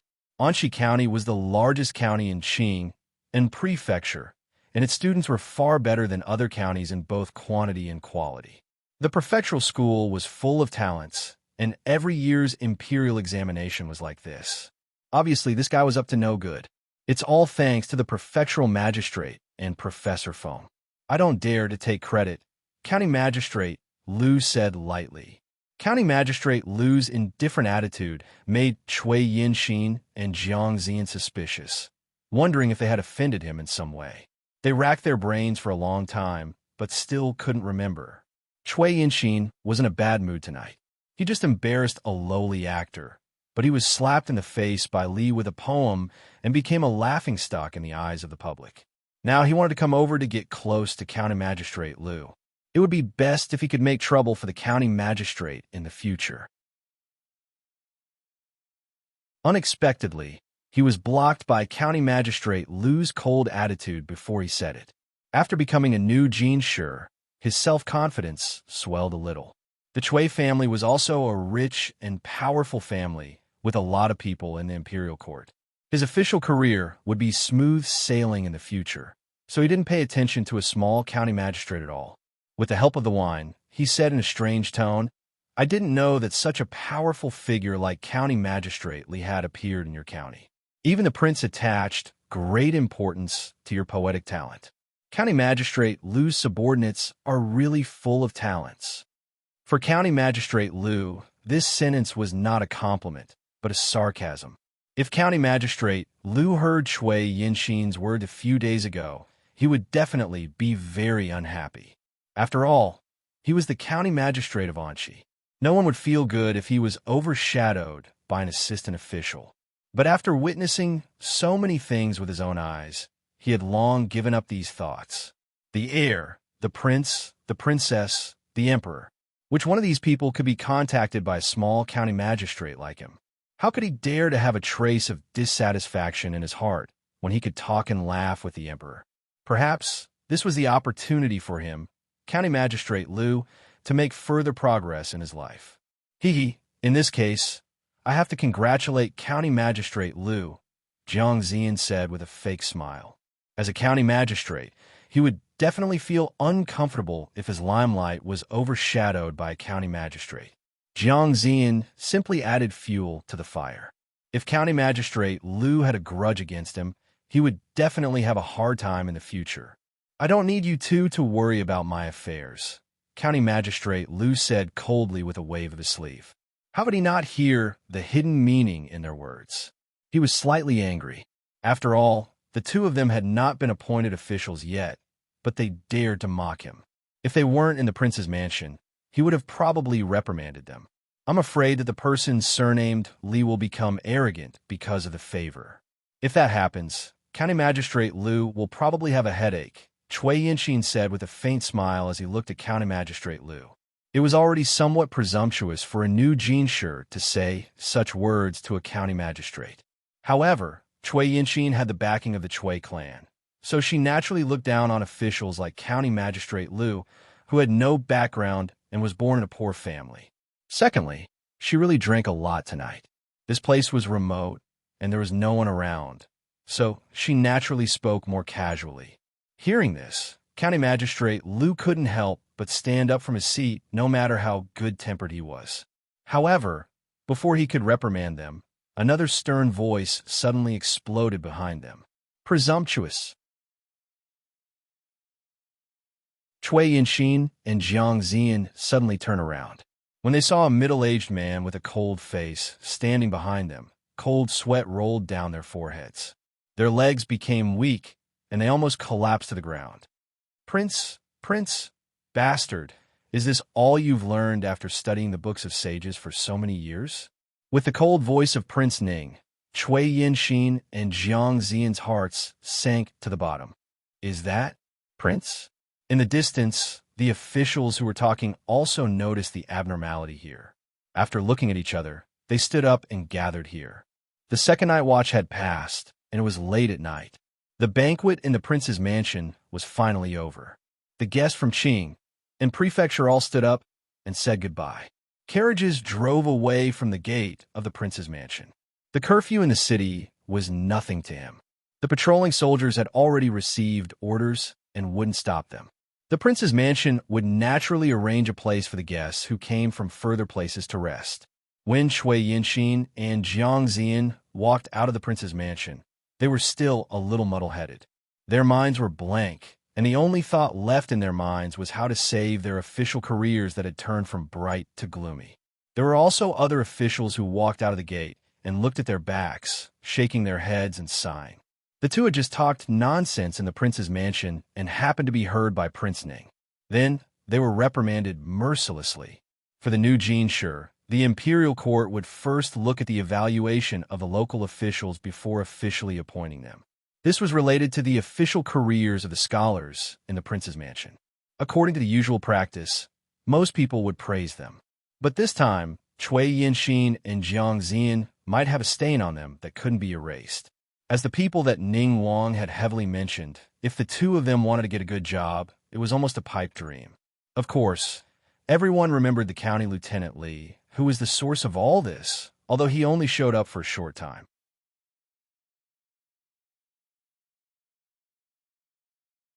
Chapter 177. There were no walls in the world that didn't have a crack. The events that happened at Ning Wang Fu's banquet last night spread throughout the scholars the next day.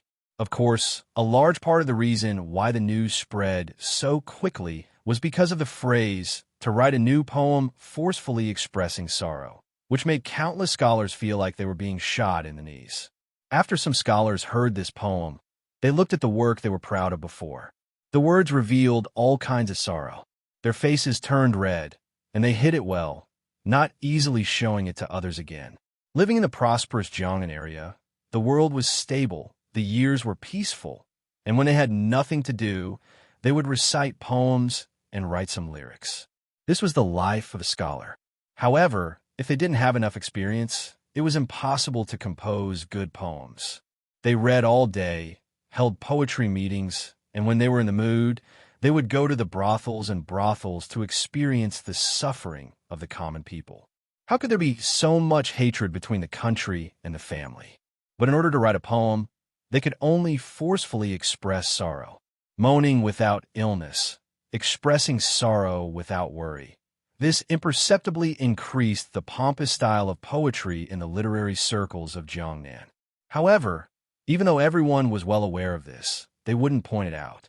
After all, in order to write a poem, they couldn't personally go to the border to experience the situation at the border and experience the pain of the destruction of their country.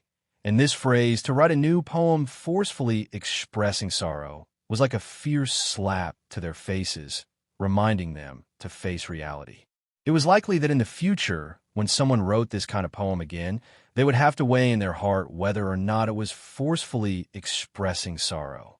As the poem became more and more popular, it swept through the brothels and was heard by more and more people. As time went by, the pompous style of the entire poetry world actually decreased. Of course, this was a story for the future.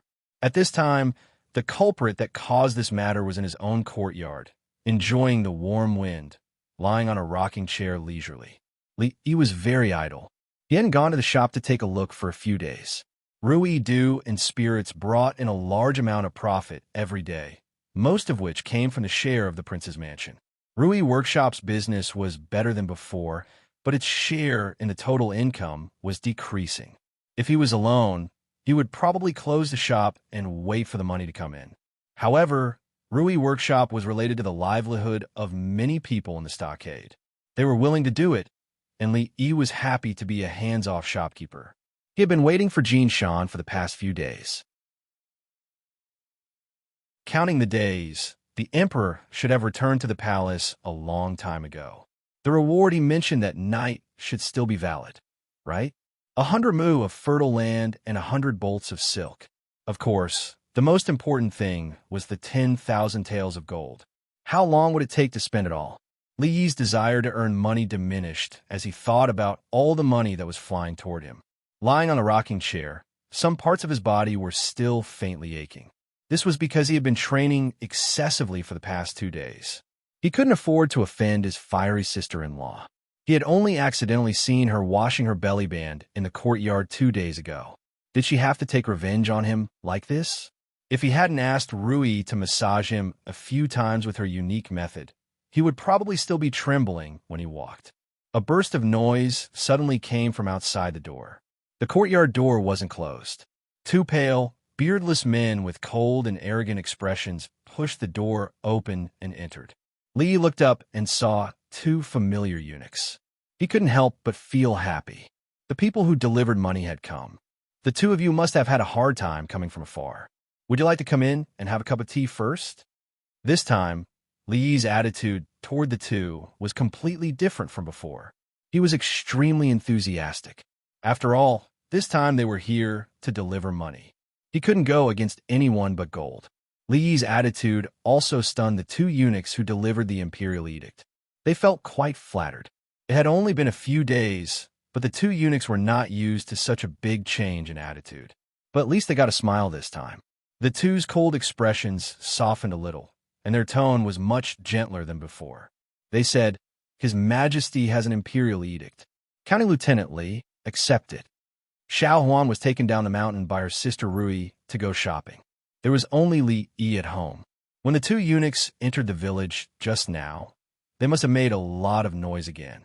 Looking out the door, many people looked inside curiously. What was wrong with the son-in-law of Rui's family? It had only been a few days. Why did an imperial edict come again? For generations, they probably hadn't seen an imperial edict even once. Now they saw it twice in a few days. Although the imperial edict wasn't for them, they had something to brag about when they went out in the future. I've knelt in front of an imperial edict. That thing is rare. Have you seen it before? Therefore, before Li knelt, a lot of people knelt outside the door first. Anxi County Lieutenant Li Yi created the method of cardiopulmonary resuscitation. A eunuch began to read the imperial edict expressionlessly. The imperial edict didn't mention anything about Li Yi's meritorious service in rescuing the emperor. After all, the emperor had snuck out this time, so he couldn't be too ostentatious. He used the reason that Li Yi had contributed the method of cardiopulmonary resuscitation. He said a lot of praises but didn't get to the main point. With 100 generations of meritorious service, you will be rewarded with 100 bolts of silk, 100 acres of fertile land, and 10,000 gold. When the eunuch finished reading, Li Yi already couldn't wait to take the imperial edict. He said, "Thank you for your grace, your majesty." After going through a set of formal procedures, it was naturally the part that Li Yi was most looking forward to next. The bailiffs that came along moved the silk into the courtyard in piles. Li Yi had seen the land deed with his own eyes. However, when all the bailiffs returned to their original positions and stopped moving things into the house, Li Yi still hadn't seen the 10,000 gold that he had been looking forward to for a long time. "Where's the 10,000 gold?" Li Yi looked at one of the eunuchs and asked. Did they forget about it? The eunuch pointed at a rather luxurious box in the middle of the silk and said, "It's over there." When Li looked at the box, he couldn't help but have a thought. Are you King kidding me? How does this broken little box look like it can contain 10,000 gold taels? He ran over to open the box and saw the copper coins lying inside. "This is the 10,000 gold?" He asked uncertainly. "This is the 10,000 gold. Not a penny less," the eunuch said with a nod. Li was stunned for a while. When he raised his head again, he looked at the eunuch in a somewhat unfriendly way. "You two are a bit too unkind. These copper coins are worth, at most, 1 tael of gold. Where did you hide my gold? Let me tell you, I'm very familiar with your supervisor Chong." Li was very angry. Even if they secretly kept dozens or hundreds of taels of gold for the 10,000 gold taels, he wouldn't care about it. After all, they came all the way here, and he should pay them for their hard work. But these 10,000 gold taels were only left with a pile of copper coins when they were sent here. This was too black-hearted. Fong didn't care about such a little money now, did he? Hearing this, the two eunuchs faintly twitched the corners of their mouths. Did this county magistrate Li think that the 10,000 gold meant 10,000 gold taels? If so, they were afraid that the national treasury would be emptied after a few more rewards from His Majesty.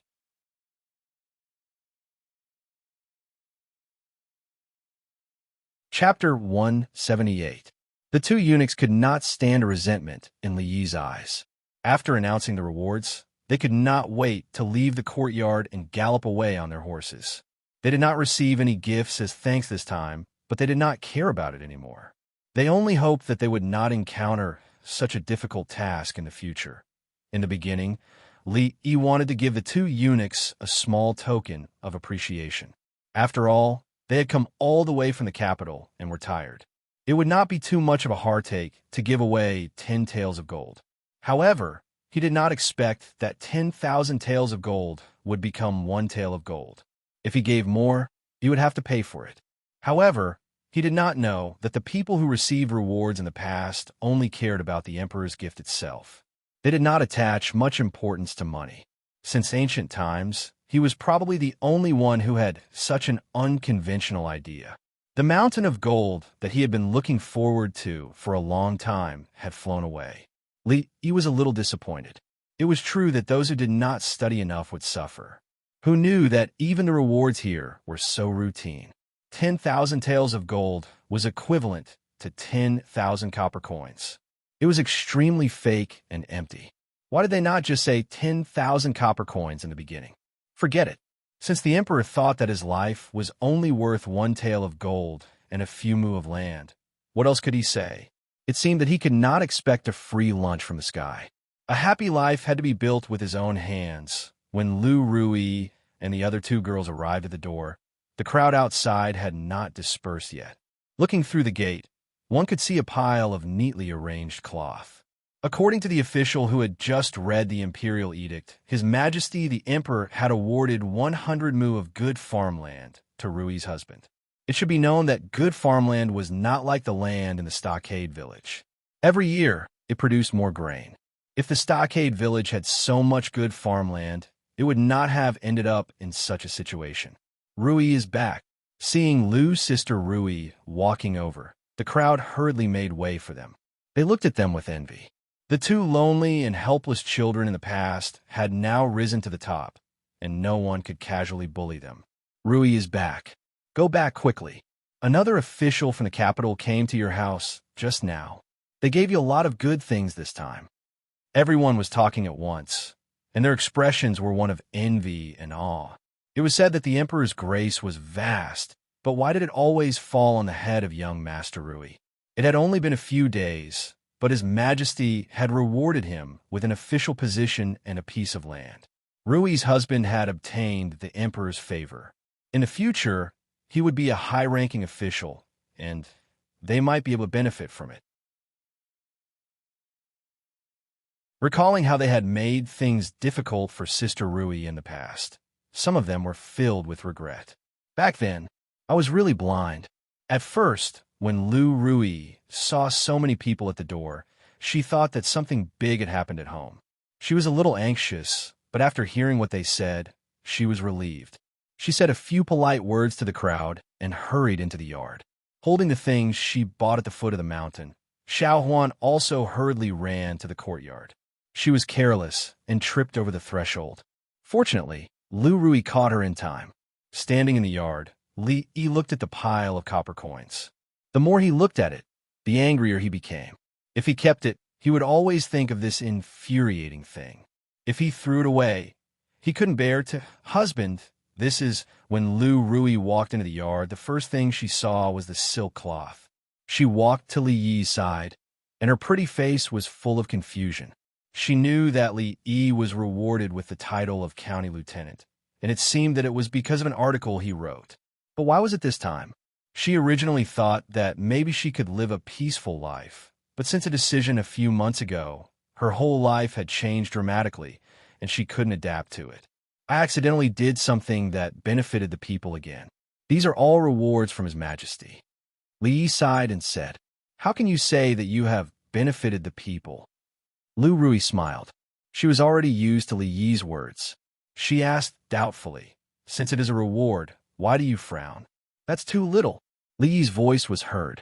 Lu Rui's pretty face froze. There was actually someone who thought that the reward from His Majesty was too little. If the current emperor knew what he was thinking, would he take back the reward he had been given? However, thinking of the last time when he was appointed as an official, it was not so strange for him to have such thoughts. Xiao Huan looked at the fine silk cloth in the courtyard and mumbled. If she knew there was so much cloth at home, she wouldn't have bought it in the city.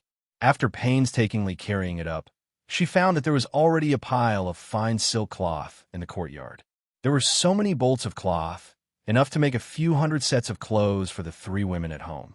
Li didn't intend to put the things bestowed by the emperor at home, and he didn't have free space, so he asked Xiao Huan to send 1 bolt to each of his sisters. There was still a lot left, and he planned to sell them at the foot of the mountain when he had the chance. The silk cloth bestowed by the emperor should be sold at a higher price, right? Throughout the history of the Jing Kingdom, the emperors were not narcissistic enough to force others to put up the things bestowed by them. It was not uncommon to give the emperor's rewards to others or sell them for money. Although the emperor would feel uncomfortable if he knew, it was not a crime. There was only half a month left before he took office.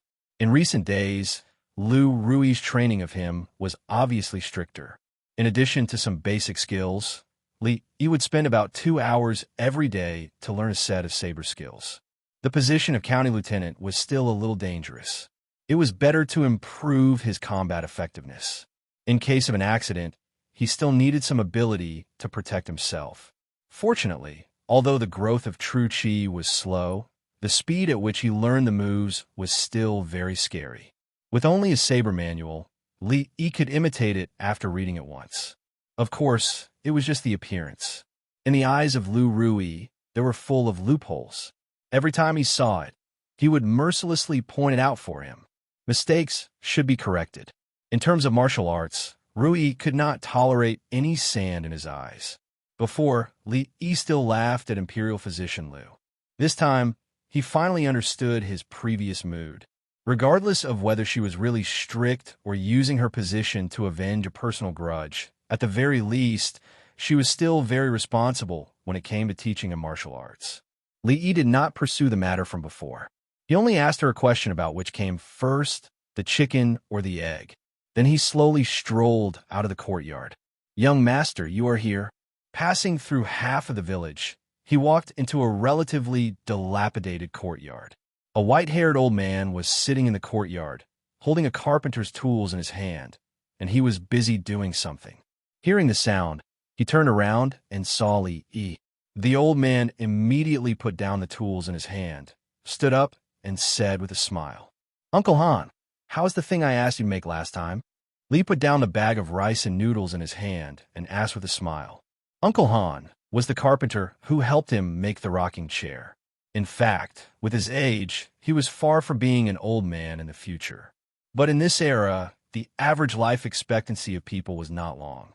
After the age of 30, people could touch their beards and call themselves old man. Perhaps because he had suffered a lot in his life, Uncle Han was in his early 50s, but his hair was already gray, and he looked a lot older. "It has been ready for a long time. I was just waiting for you to pick it up." Uncle Han smiled and said kindly.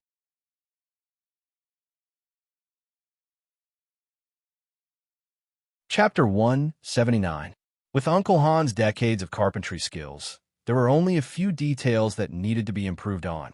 Li put down the rice and noodles, pointed out the few improvements, and walked out of the courtyard not long after. He wanted to leave some money as a reward, but Uncle Han insisted on not accepting it, so he could only give up. When he returned home, Lu Rui was still thinking about the question he left behind before he left. Which came first, the chicken or the egg? Actually, Li did not know the answer to this question. Even in the 21st century, this was a question that the scientific community debated endlessly. There were all kinds of theories circulating on the internet, but at least before Li left, there was no conclusion as to whether it was correct or not. If one pondered over this question for a long time, it might become a question of philosophers and extend to the question of the origin of mankind or the universe. I don't know. Li answered honestly. "You don't know." Lu Rui clenched her teeth tightly. She actually did not know the answer to this question that she had racked her brains for. It seemed that there was a need to spar with him during the practice tomorrow to see how well he had mastered those moves. Seeing that she was on the verge of going berserk, the resentment that had accumulated over the past few days finally dissipated a little. However, when her expression returned to normal the next moment, Li had an inexplicable feeling that something was wrong. "Oh yeah, do you have any convenient hidden weapons?" He shook his head to the back of his head and asked her. Although he had been practicing his saber skills for the past few days, the few moves that he had learned could only be used to deal with ordinary people. If he encountered someone who knew a little bit of martial arts, it would not make a difference whether he had a weapon or not. Practicing martial arts was not something that could be done overnight. In order to increase his sense of security, he needed to find another way. "No," Lu Rui said without thinking. Among all kinds of weapons, hidden weapons had always been looked down upon by the righteous people as an unorthodox method. In the martial world, Those who had a little bit of fame would not use hidden weapons. Then, she added, even if you do, you won't be able to use it with your current skills. Li Yi knew that she was telling the truth. After all, one must have enough strength to throw a dart to hurt someone. Although he was slightly stronger than an ordinary person under Rui's hellish training, he was still far from that level. He rolled his eyes at Lu Rui and said, "That's why I'm asking if you have any convenient hidden weapons that can be used by ordinary people. For example, have you heard of pear blossom storm needles? When they're used, blood will be drawn. If there's poison on them, even a normal person can kill a martial artist." Never heard of it. Lu Rui shook his head and said, "There are a few sects in Jianghu that specialize in using concealed weapons, and they may have the concealed weapons you mentioned. As for coating the concealed weapons with poison, this is a taboo in Jianghu. Once the matter is exposed, you will be hunted by the entire Jianghu. On the path of martial arts, practicing diligently is the right path. Don't think about taking the crooked path all day long." In Jianghu, there were both good and evil sections. But no matter who was good or evil, they all despised this kind of despicable behavior of secretly hurting people. A martial artist with excellent martial arts was killed by an ordinary person with a poisonous concealed weapon. It was too unjust, and there was no dignity of a martial artist at all. Therefore, for this kind of thing, the two sects that had always been at odds with each other actually reached an agreement to resist it together. In Jianghu, martial artists who were famous for their concealed weapons were rare. Originally, he just wanted to ask her about concealed weapons. It would be best if he could get a suitable concealed weapon. In the end, not only did he not achieve his goal, but he was also taught a lesson by her for no reason. There was still half a month before he took office. Since he had nothing to do, Li Yi decided to take a look at his land. 10,000 gold was 10,000 copper coins, but there was no such trick on the land. He said it was 100 acres of fertile land, and it was really 100 acres. He didn't know if the low-ranking official who divided the land did it on purpose, but the land that was divided for Li Yi happened to be in a Li family village. But thinking about it, a low-ranking official shouldn't have this power, and the person who finally agreed on this matter should be County Magistrate Lu. As a matter of fact, since the day Li Yi escaped from the village, he hadn't been here again. Led by a low-ranking official, when he walked to the Li family village, a group of people stood neatly at the entrance of the village. As early as a few days ago, the Yamen had sent someone to inform them that His Majesty had given the land here to the county magistrate, which meant that in the future, they would no longer pay rent to the government, but would give it to the county magistrate. In the distance, they saw a person in the uniform of a bailiff leading a few people over. A white-haired old man was about to go forward, but when he saw the young man walking in the middle, a trace of joy appeared on his old face. He quickly walked up, grabbed Li Yi's arm, and said, "Hey boy, you're finally back. Where have you been these months? The government has come to look for you several times. Last time, 2 eunuchs wanted to deliver the imperial edict to the Li family village, but they were stopped by Ming. Later, they learned that Li Yi lived in the Willow Leaf village, so they didn't come here. Therefore, the people of the Leaf family village didn't know that the county magistrate was the boy from the Leaf family who they had watched grow up. How can you talk to the county magistrate like that?" Seeing that the head of the Leaf family village was so rude to the county magistrate, the low-ranking official reprimanded him with a cold face. "What? County magistrate?"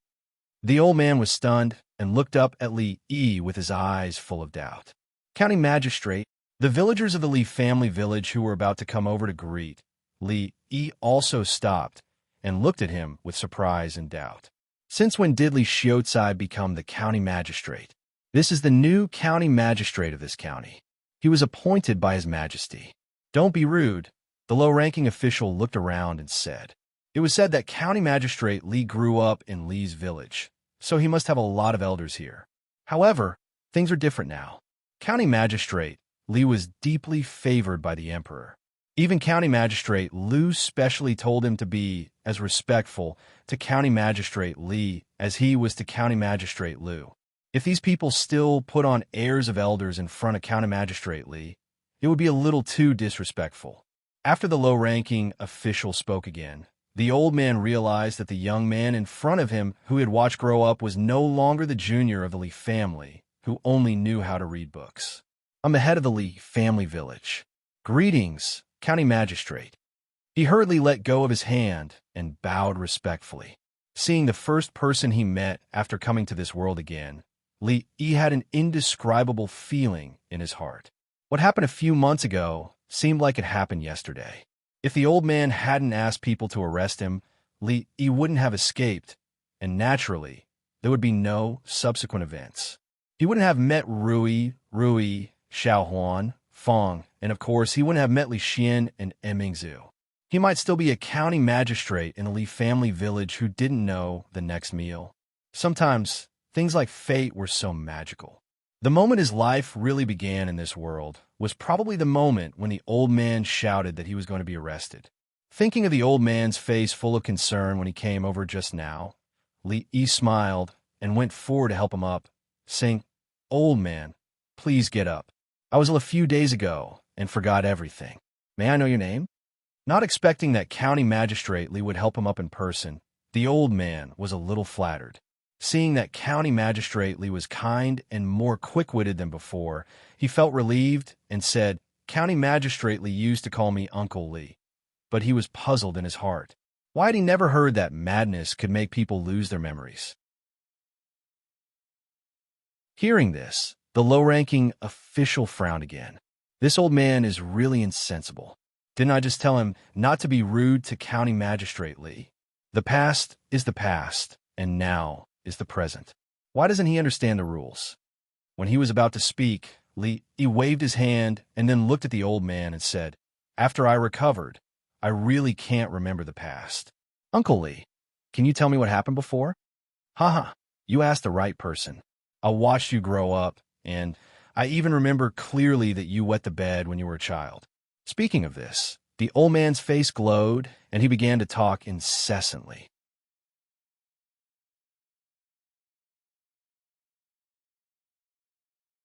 Chapter 180. The old man had seen this familiar face since he was a child. Lee did not put on the airs of a county lieutenant, and was the head of the Lee family village. The white-haired old man felt like he was seeing the child from the Lee family again. The sense of familiarity returned, and he was no longer afraid, so he began to talk freely. The old man stroked his beard, and his wrinkled face revealed a look of reminiscence. "This matter started more than 10 years ago. On the night you were born." The county almond clerk beside Lee twitched his mouth when he saw the old man immersed in his memories. Seeing that the county lieutenant was listening attentively, he shut his mouth. At this time, the fear in the hearts of the Lee family villagers gradually dissipated, and they slowly gathered around. At that time, I often saw the county lieutenant sitting at the door reading. When I was a child, I knew that Lee, County Lieutenant, would definitely be successful in the future. "County Lieutenant, do you still remember when my son fought with you when he was a child and I beat him half to death?" The villagers did not know when it started, but their fear had disappeared, and they began to talk at once. However, they still addressed Lee as County Lieutenant and were no longer as casual as before. From the messy information they revealed, Lee was able to sort out many things. The original owner of this body grew up in the Lee family village. His mother passed away when he was young, and his father raised him alone until he was a teenager before he passed away due to illness. The father of the original owner of this body was the only county scholar in the village. He had repeatedly failed in the imperial examinations and seemed to be disheartened. He placed all his hopes on the next generation and taught Lee strictly from a young age. As a result, the young Lee was the only one of his age who could read and write. Later, Li Xiaocai passed away due to illness, and the few acres of land that he owned were taken care of by the villagers. Every household would take turns to help him out. This was also because Li Xiaocai was the only scholar in the village. Whenever a family needed to write a letter, he would write it for them. When a new wife gave birth to a child, she would ask him for help when it came time to name the child. She remembered his kindness and took good care of the child. Of course, the fact that the Lee family's son was diligent in his studies was also a big part of the reason. At the age of 17, he was able to pass the elementary scholar examinations, which gave the Lee family a lot of face. If he was lucky enough to pass the imperial examinations in the future, he would be appointed as an official by the imperial court. When the villagers went out, they would be able to talk to others with their back straight. However, this idea was completely shattered a few months ago.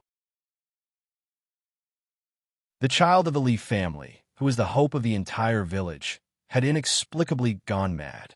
After he ran out of the village, he never came back. Even the government couldn't find him. The old man had originally planned to wait until the beginning of next year.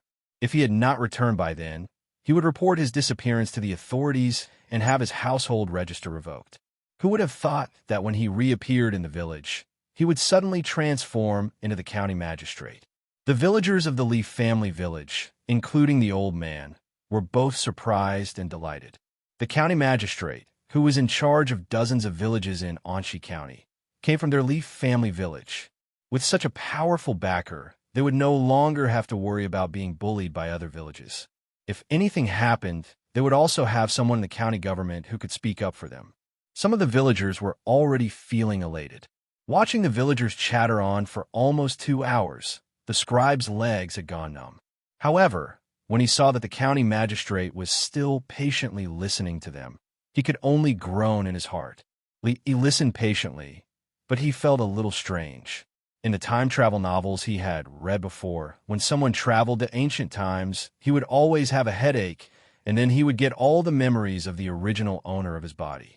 Obviously, this law did not apply to him, except for an inexplicable sense of familiarity with the Lee family village and these villagers. Lee could not even remember their names. However, the people of this era were still very easy to fool. An excuse of amnesia could be a good excuse, which saved him a lot of trouble. Thinking of the situation when he woke up in that room, he didn't know what happened to the original owner of his body. When he woke up, he was inexplicably replaced by him. Thinking about it carefully, it was more likely that he had starved to death. After all, the disaster year had just passed, and the situation here was better than that of the Willow Leaf Village. However, everyone must be living a hard life. Even if they were starving, a scholar who only knew how to read books would not take the initiative to ask for help. Boy, there was a drought last year, and the land didn't produce much food. The tax. Seeming to think of something, the old man looked embarrassed and looked at him. He wanted to say something, but stopped on second thought. The land of the Lee family village all belonged to the state before. Every year, at a fixed time, the government would send people to collect taxes. However, the emperor was benevolent and sympathized with several prefectures that suffered from drought, so they were exempted from taxes for 2 years. Relying on the food stored at home, they could live a good life. But now that the emperor had given these lands to others, they didn't need to pay taxes to the government anymore. Naturally, the excuse of exemption from taxes was useless. Lee knew what the old man wanted to say. He said with a smile, "Thank you for taking care of me these years. I can't repay you. You don't need to mention the tax in the future." Hearing this, the scribe was stunned. County Magistrate Lee didn't want to collect taxes? This was hundreds of acres of fertile land, and the annual tax was not small. How could County Magistrate Lee just say no to it? How can this be? Hearing this, the old man was also shocked. He just wanted Lee to be considerate of the disaster and reduce the tax or postpone the collection. He didn't expect that Lee would casually exempt the tax. In other words, all the output of the land would belong to the farmers in the future? Why not? If it weren't for the help of the villagers, there wouldn't be Lee today. Uncle Lee, you don't need to say more. It's settled. Although 100 acres of land was not a small amount, the output of food was far less than that of the later generations. Relying on the business of Rui, dew, and spirits, the daily income was rolling in, and the tax was not a big deal. Of course, the villagers of the Lee family village were kind to the original owner of this body. If he hadn't grown up in the Lee family village, he wouldn't have been so generous. Knowing that they didn't have to pay taxes in the future, the villagers of the Lee family village were shocked, and then their expressions turned into ecstasy. If it weren't for Li stopping them, they would have kowtowed to him. After coming out of the Li family village, Li clearly felt relieved in his heart. Perhaps it was because of this body, even though his soul came from another space-time and had nothing to do with this place, that inexplicable sense of familiarity and intimacy was unbreakable. As long as he could do something for these people within his capabilities, he would feel a little bit of comfort in his heart.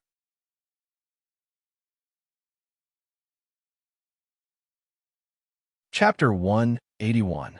Your movements are so weak. Did you not eat enough? How many times have I told you that you have to show your imposing manner with this move? Where's your imposing manner? After another complete set of moves, Li sat down on the chair and did not want to get up again. Lu Rui looked at him seriously with her hands behind her back. You have rested 3 times in 2 hours. Do you still want to be a martial arts master? Get up and continue. Let me rest a little more. Just a little more. Becoming a peerless master was not something that could be achieved overnight. Only 2 hours had passed, and Li was already lying on the chair, unwilling to even move a finger. Looking up, he saw Lu Rui looking down at him like a strict teacher. Li sighed and said, "A girl who likes to smile will not have bad luck. Rui, you should smile more." Li had a nagging feeling that Lu Rui had found the joy of being a master through him. She would not stop until she tortured him until he could not move. Although the effects were surprisingly good, to the point that one day was equivalent to several days before, with his combat strength steadily increasing, the process was just too torturous. It's fine if you don't want to practice. How about we have a spar and see how much you have improved these days? Lu Rui looked down at him and said lightly, I remember that I only told half of the story of the painted skin yesterday. How about we finish it now? Sparring with her was just giving her a chance to beat him up. Li was not that stupid, so he said it out of desperation. Lu Rui felt it was a pity that she could not spar with Li. However, she was actually more interested in the ghost stories he told. Leaning against the willow tree by the wall, she said, "Go ahead." Xiao Huan was watching from the side. When she heard that the son-in-law was going to tell the story of the painted skin, she immediately hid far away and did not dare to come over. Listening to the ghost stories from the son-in-law yesterday, she was so scared that she could not sleep all night. Now she did not dare to listen anymore. Yesterday, he had told Lu Rui the story of strange tales from a Chinese studio to prevent her from continuing to abuse him. Li changed to a more comfortable position as the strange tales from a Chinese studio surfaced in his mind. After pondering for a moment, he slowly began speaking. When he entered the study, he found that the doors and windows were all closed. He tiptoed to the window and peeked through the crack. He was so scared that his hair stood on end. He saw a hideous evil ghost with a green face and teeth like saws. He was drawing on a piece of human skin on the bed with a colored pen. After drawing, he lifted the human skin and put it on his body like a piece of clothing. A gust of autumn wind blew, bringing with it a slight chill. Li could not help but shiver. When he read the contents of the book, he would have a feeling that he was there, especially when he was describing the female ghost. In his mind, a vivid image had already appeared.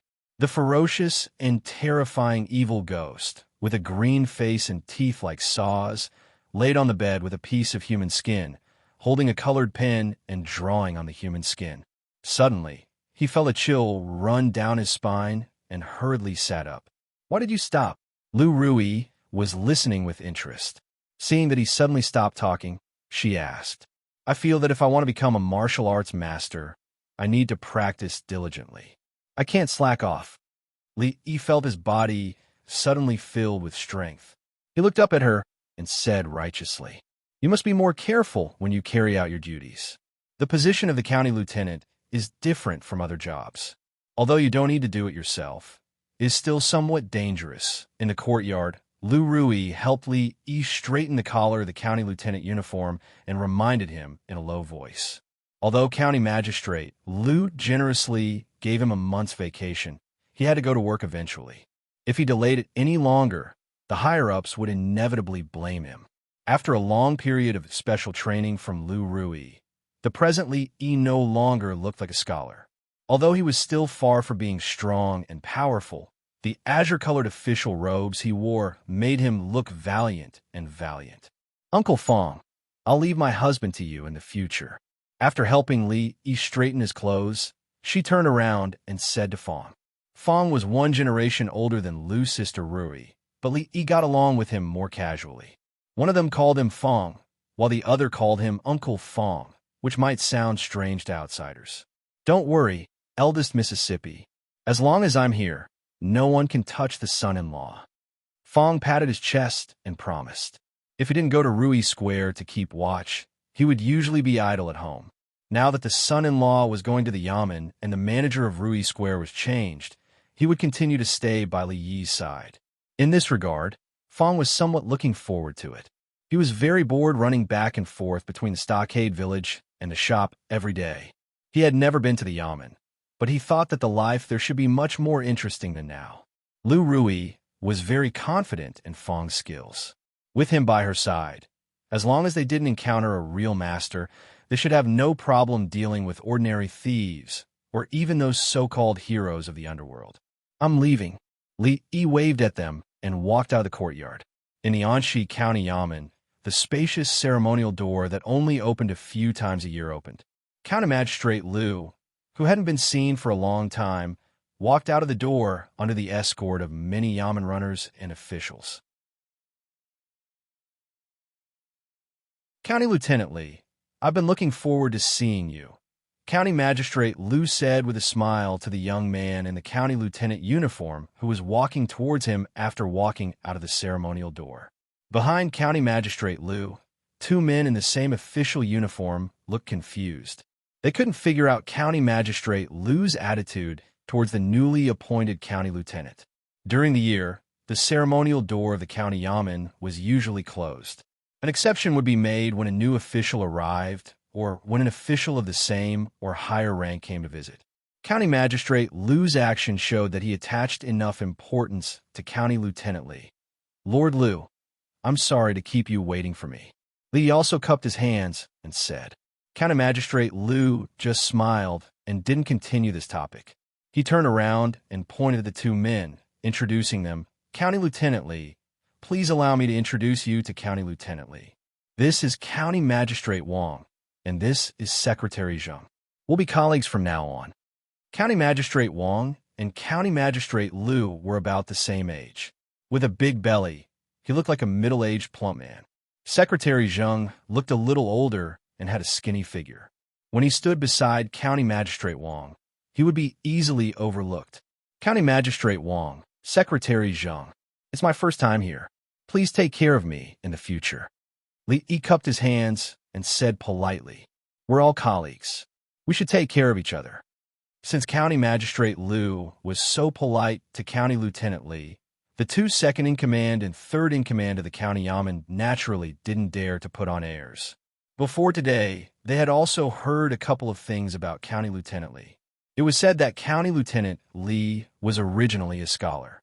Because of one of his essays, he was appointed by His Majesty and replaced the position of County Lieutenant Zhou and became the new County Lieutenant of Anxi. A few days ago, he came to the County Yamen once and resolutely solved two difficult cases, which made a group of Yamen runners talk about it for several days. At that time, the two just felt that County Lieutenant Li had some ability. They originally thought that he was just a scholar who was occasionally favored by the emperor. But seeing County Magistrate Lu's attitude today, it seemed that there was something about County Lieutenant Li that they didn't know.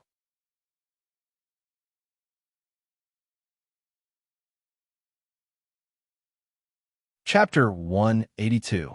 Today was the first day that County Magistrate Li took office, so County Magistrate Lu naturally introduced the important officials in the county government to him. Li Yi greeted County Magistrate Wang and Secretary Zheng politely, so that they could be considered acquaintances. As for the other low-ranking officials, they had to take the initiative to greet him. After a solemn introduction, County Magistrate Lu took Li Yi to the office in the inner house. The inner house was located in the back hall of the county government, which was divided into several separate courtyards for the officials' family members to live in. However, in the entire county government, only 4 people, including Li, had this privilege. Before Li came, County Magistrate Liu had already ordered people to clean it spotless. According to the regulations, officials could not live in the county government with their family members until they had been in office for 3 years. However, even without this regulation, Rui would not come here. Li did not like the atmosphere in the county government, so he would rather go back to Rui Square than live here. 3 groups of Yamen runners had already lined up neatly. The county magistrate was in charge of the public security of the county, and also the direct superior of these Yamen runners. Among them, when the county magistrate tried a case, the officers who stood on both sides of the court to maintain discipline knew Li. Thinking of the scene when County Magistrate Li tried a case in the court that day, they looked at him with admiration in their eyes. And among those constables, some of them had seen him before. No one had expected that this weak scholar, whom they had seen several times, would become their immediate superior in the blink of an eye. Although they did not witness it with their own eyes, they had heard from some people what happened when County Magistrate Li tried a case that day. At this time, there were more doubts and curiosity in their eyes. However, in front of the County Magistrate Liu, they still had to show respect on their faces. As the head of a county, County Magistrate Liu was quite busy in daily affairs, so it was impossible for him to accompany Li all the time. Therefore, he roughly showed him the county government, and as for the more detailed things, he gave them to a clever Yamen runner. "Sir, do you want me to show you around the county office?" The bailiff looked at Li with a hint of fanaticism in his eyes as he asked with a face full of smiles. Since he saw the means of County Magistrate Li that day, a door of a new world opened for him, and he seemed to be enlightened. When he assisted the county magistrate in handling cases, he made great contributions again and again. Not only did he get several commendations from County Magistrate Liu, but he was also promoted to a small leader of the Yamen runners. So far, the little Yamen runner who was muddle-headed all day in the Yamen had completely disappeared, replaced by a little Yamen runner with feelings and ideals. "What's your name?" Li asked casually. The bailiff seemed to be quite quick-witted. "Sir, this subordinate is Liu Yi," the bailiff hastily replied. "Liu Yi?" Li stared blankly for a moment. He thought that Liu Yi's father really knew how to name his son.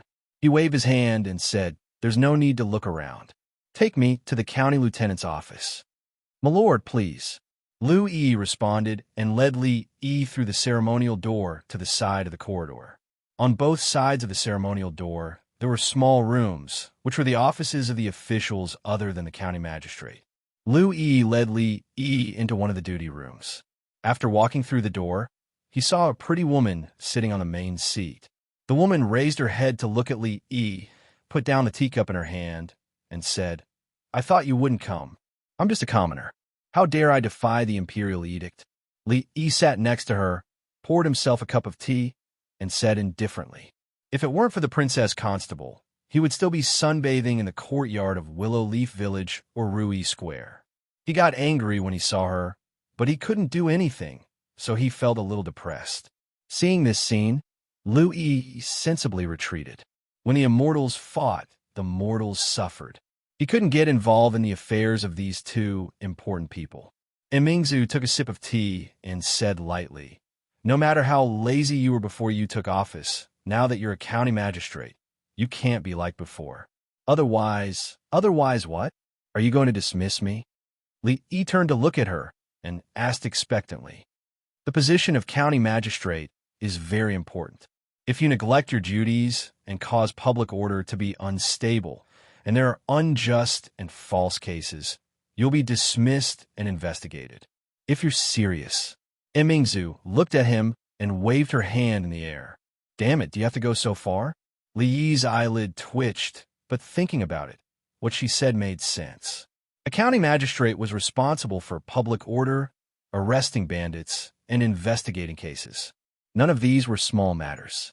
If you neglect your duties and cause public order to be unstable, bandits run amok, or randomly judge a case and cause someone to die unjustly, it wouldn't just be a case of neglecting your duties. Disregarding human life, just dismissing your duties might not be enough. The prison of Qing and government welcomes you. Raising his head to look at Imingzu, his eyes were extremely complicated. He had thought that he had found a powerful backer, but who knew that this powerful backer dug a big hole for him to jump into? This kind of suffocating and depressing feeling, he couldn't understand it unless he experienced it himself. Speaking of which, this princess was really weird. She didn't want to stay in the imperial palace, nor did she want to be a noble, but came here to be a constable and suffer. She made life difficult for him. More importantly, the emperor actually agreed. Li Yi doubted whether this princess was his biological daughter. Oh, in the month when you didn't take office, there were a lot of cases that need to be investigated as soon as possible. Emingzu put down the teacup and said, "Damn it, Li Yi already felt wronged. He had only been in the county government for a short while, and he hadn't even sat down for a long time, but there were already a lot of trivial matters to deal with. He couldn't help but complain. Halfway through his words, he remembered that the person sitting opposite him was the princess. Wasn't scolding her mother equal to scolding the empress? Insulting the empress was a crime of great disrespect, and it was punishable by death. Seeing that Mingzhu's face became cold, Li Yi immediately put on a smile. "Your Highness, how is your body? Is His Majesty's asthma better? According to what you said, I cleaned the palace several times a day and removed all the flowers and plants in the palace. The number of times my father's asthma has indeed decreased." A trace of softness appeared on Mingzhu's face as she said. Then, she turned to look at Li Yi and said, "I know you don't want to be an official. How about this? As long as you fulfill your duties as a county lieutenant within half a year, I can write to my father and allow you to resign after half a year." "Is that true?" Li Yi was stunned for a moment. Then, he looked at her and his tone became more serious. Half a year's time was not short, but it was not long either. But there was still something to look forward to. Her words just now were like a ray of light in the darkness, guiding Li Yi in the right direction. "Really?" Mingzi nodded. Half a year's time was the deadline that she and her father had agreed on. Half a year's time was enough to train him a little. Slap hands is a vow. Who knew if she was just saying it casually? If she went back on her word, there was no evidence. Who could he find a reason with? The ancient people believed in this. Slapping hands meant that the vow was made. If he went back on his word, he would suffer the wrath of the heavens. And Mingzhu glanced at him, but in the end, she still reached out her hand to touch his. "Pa!" Li took 2 steps back from her slap. His palm was slightly numb. He was extremely suspicious that she had used qi just now. "All right, the vow has been made. Can we go and work on the case?" And Mingzhu stood up, looked at him, and walked out of the door. "Wait a minute." Before she walked out of the door, Li Yi's voice came from behind. "Is there anything else?" She turned to look at him. "Why don't you write a written pledge?" Li Yi looked at her with a hesitant expression. If she didn't believe in ghosts and gods, it would be the same whether she made a vow or not. It was better to write a written pledge. With a written pledge, there would be material evidence, and he wouldn't have to worry about her going back on her word. You're tuning into the Romance Rendezvous YouTube channel. We're so grateful for your support, and don't forget to subscribe to join us on this incredible journey through captivating stories. Your generosity through donations truly makes a world of difference, as it's the primary source of revenue that allows me to expand and enhance this channel for you. Thank you from the bottom of my heart for being a part of this adventure.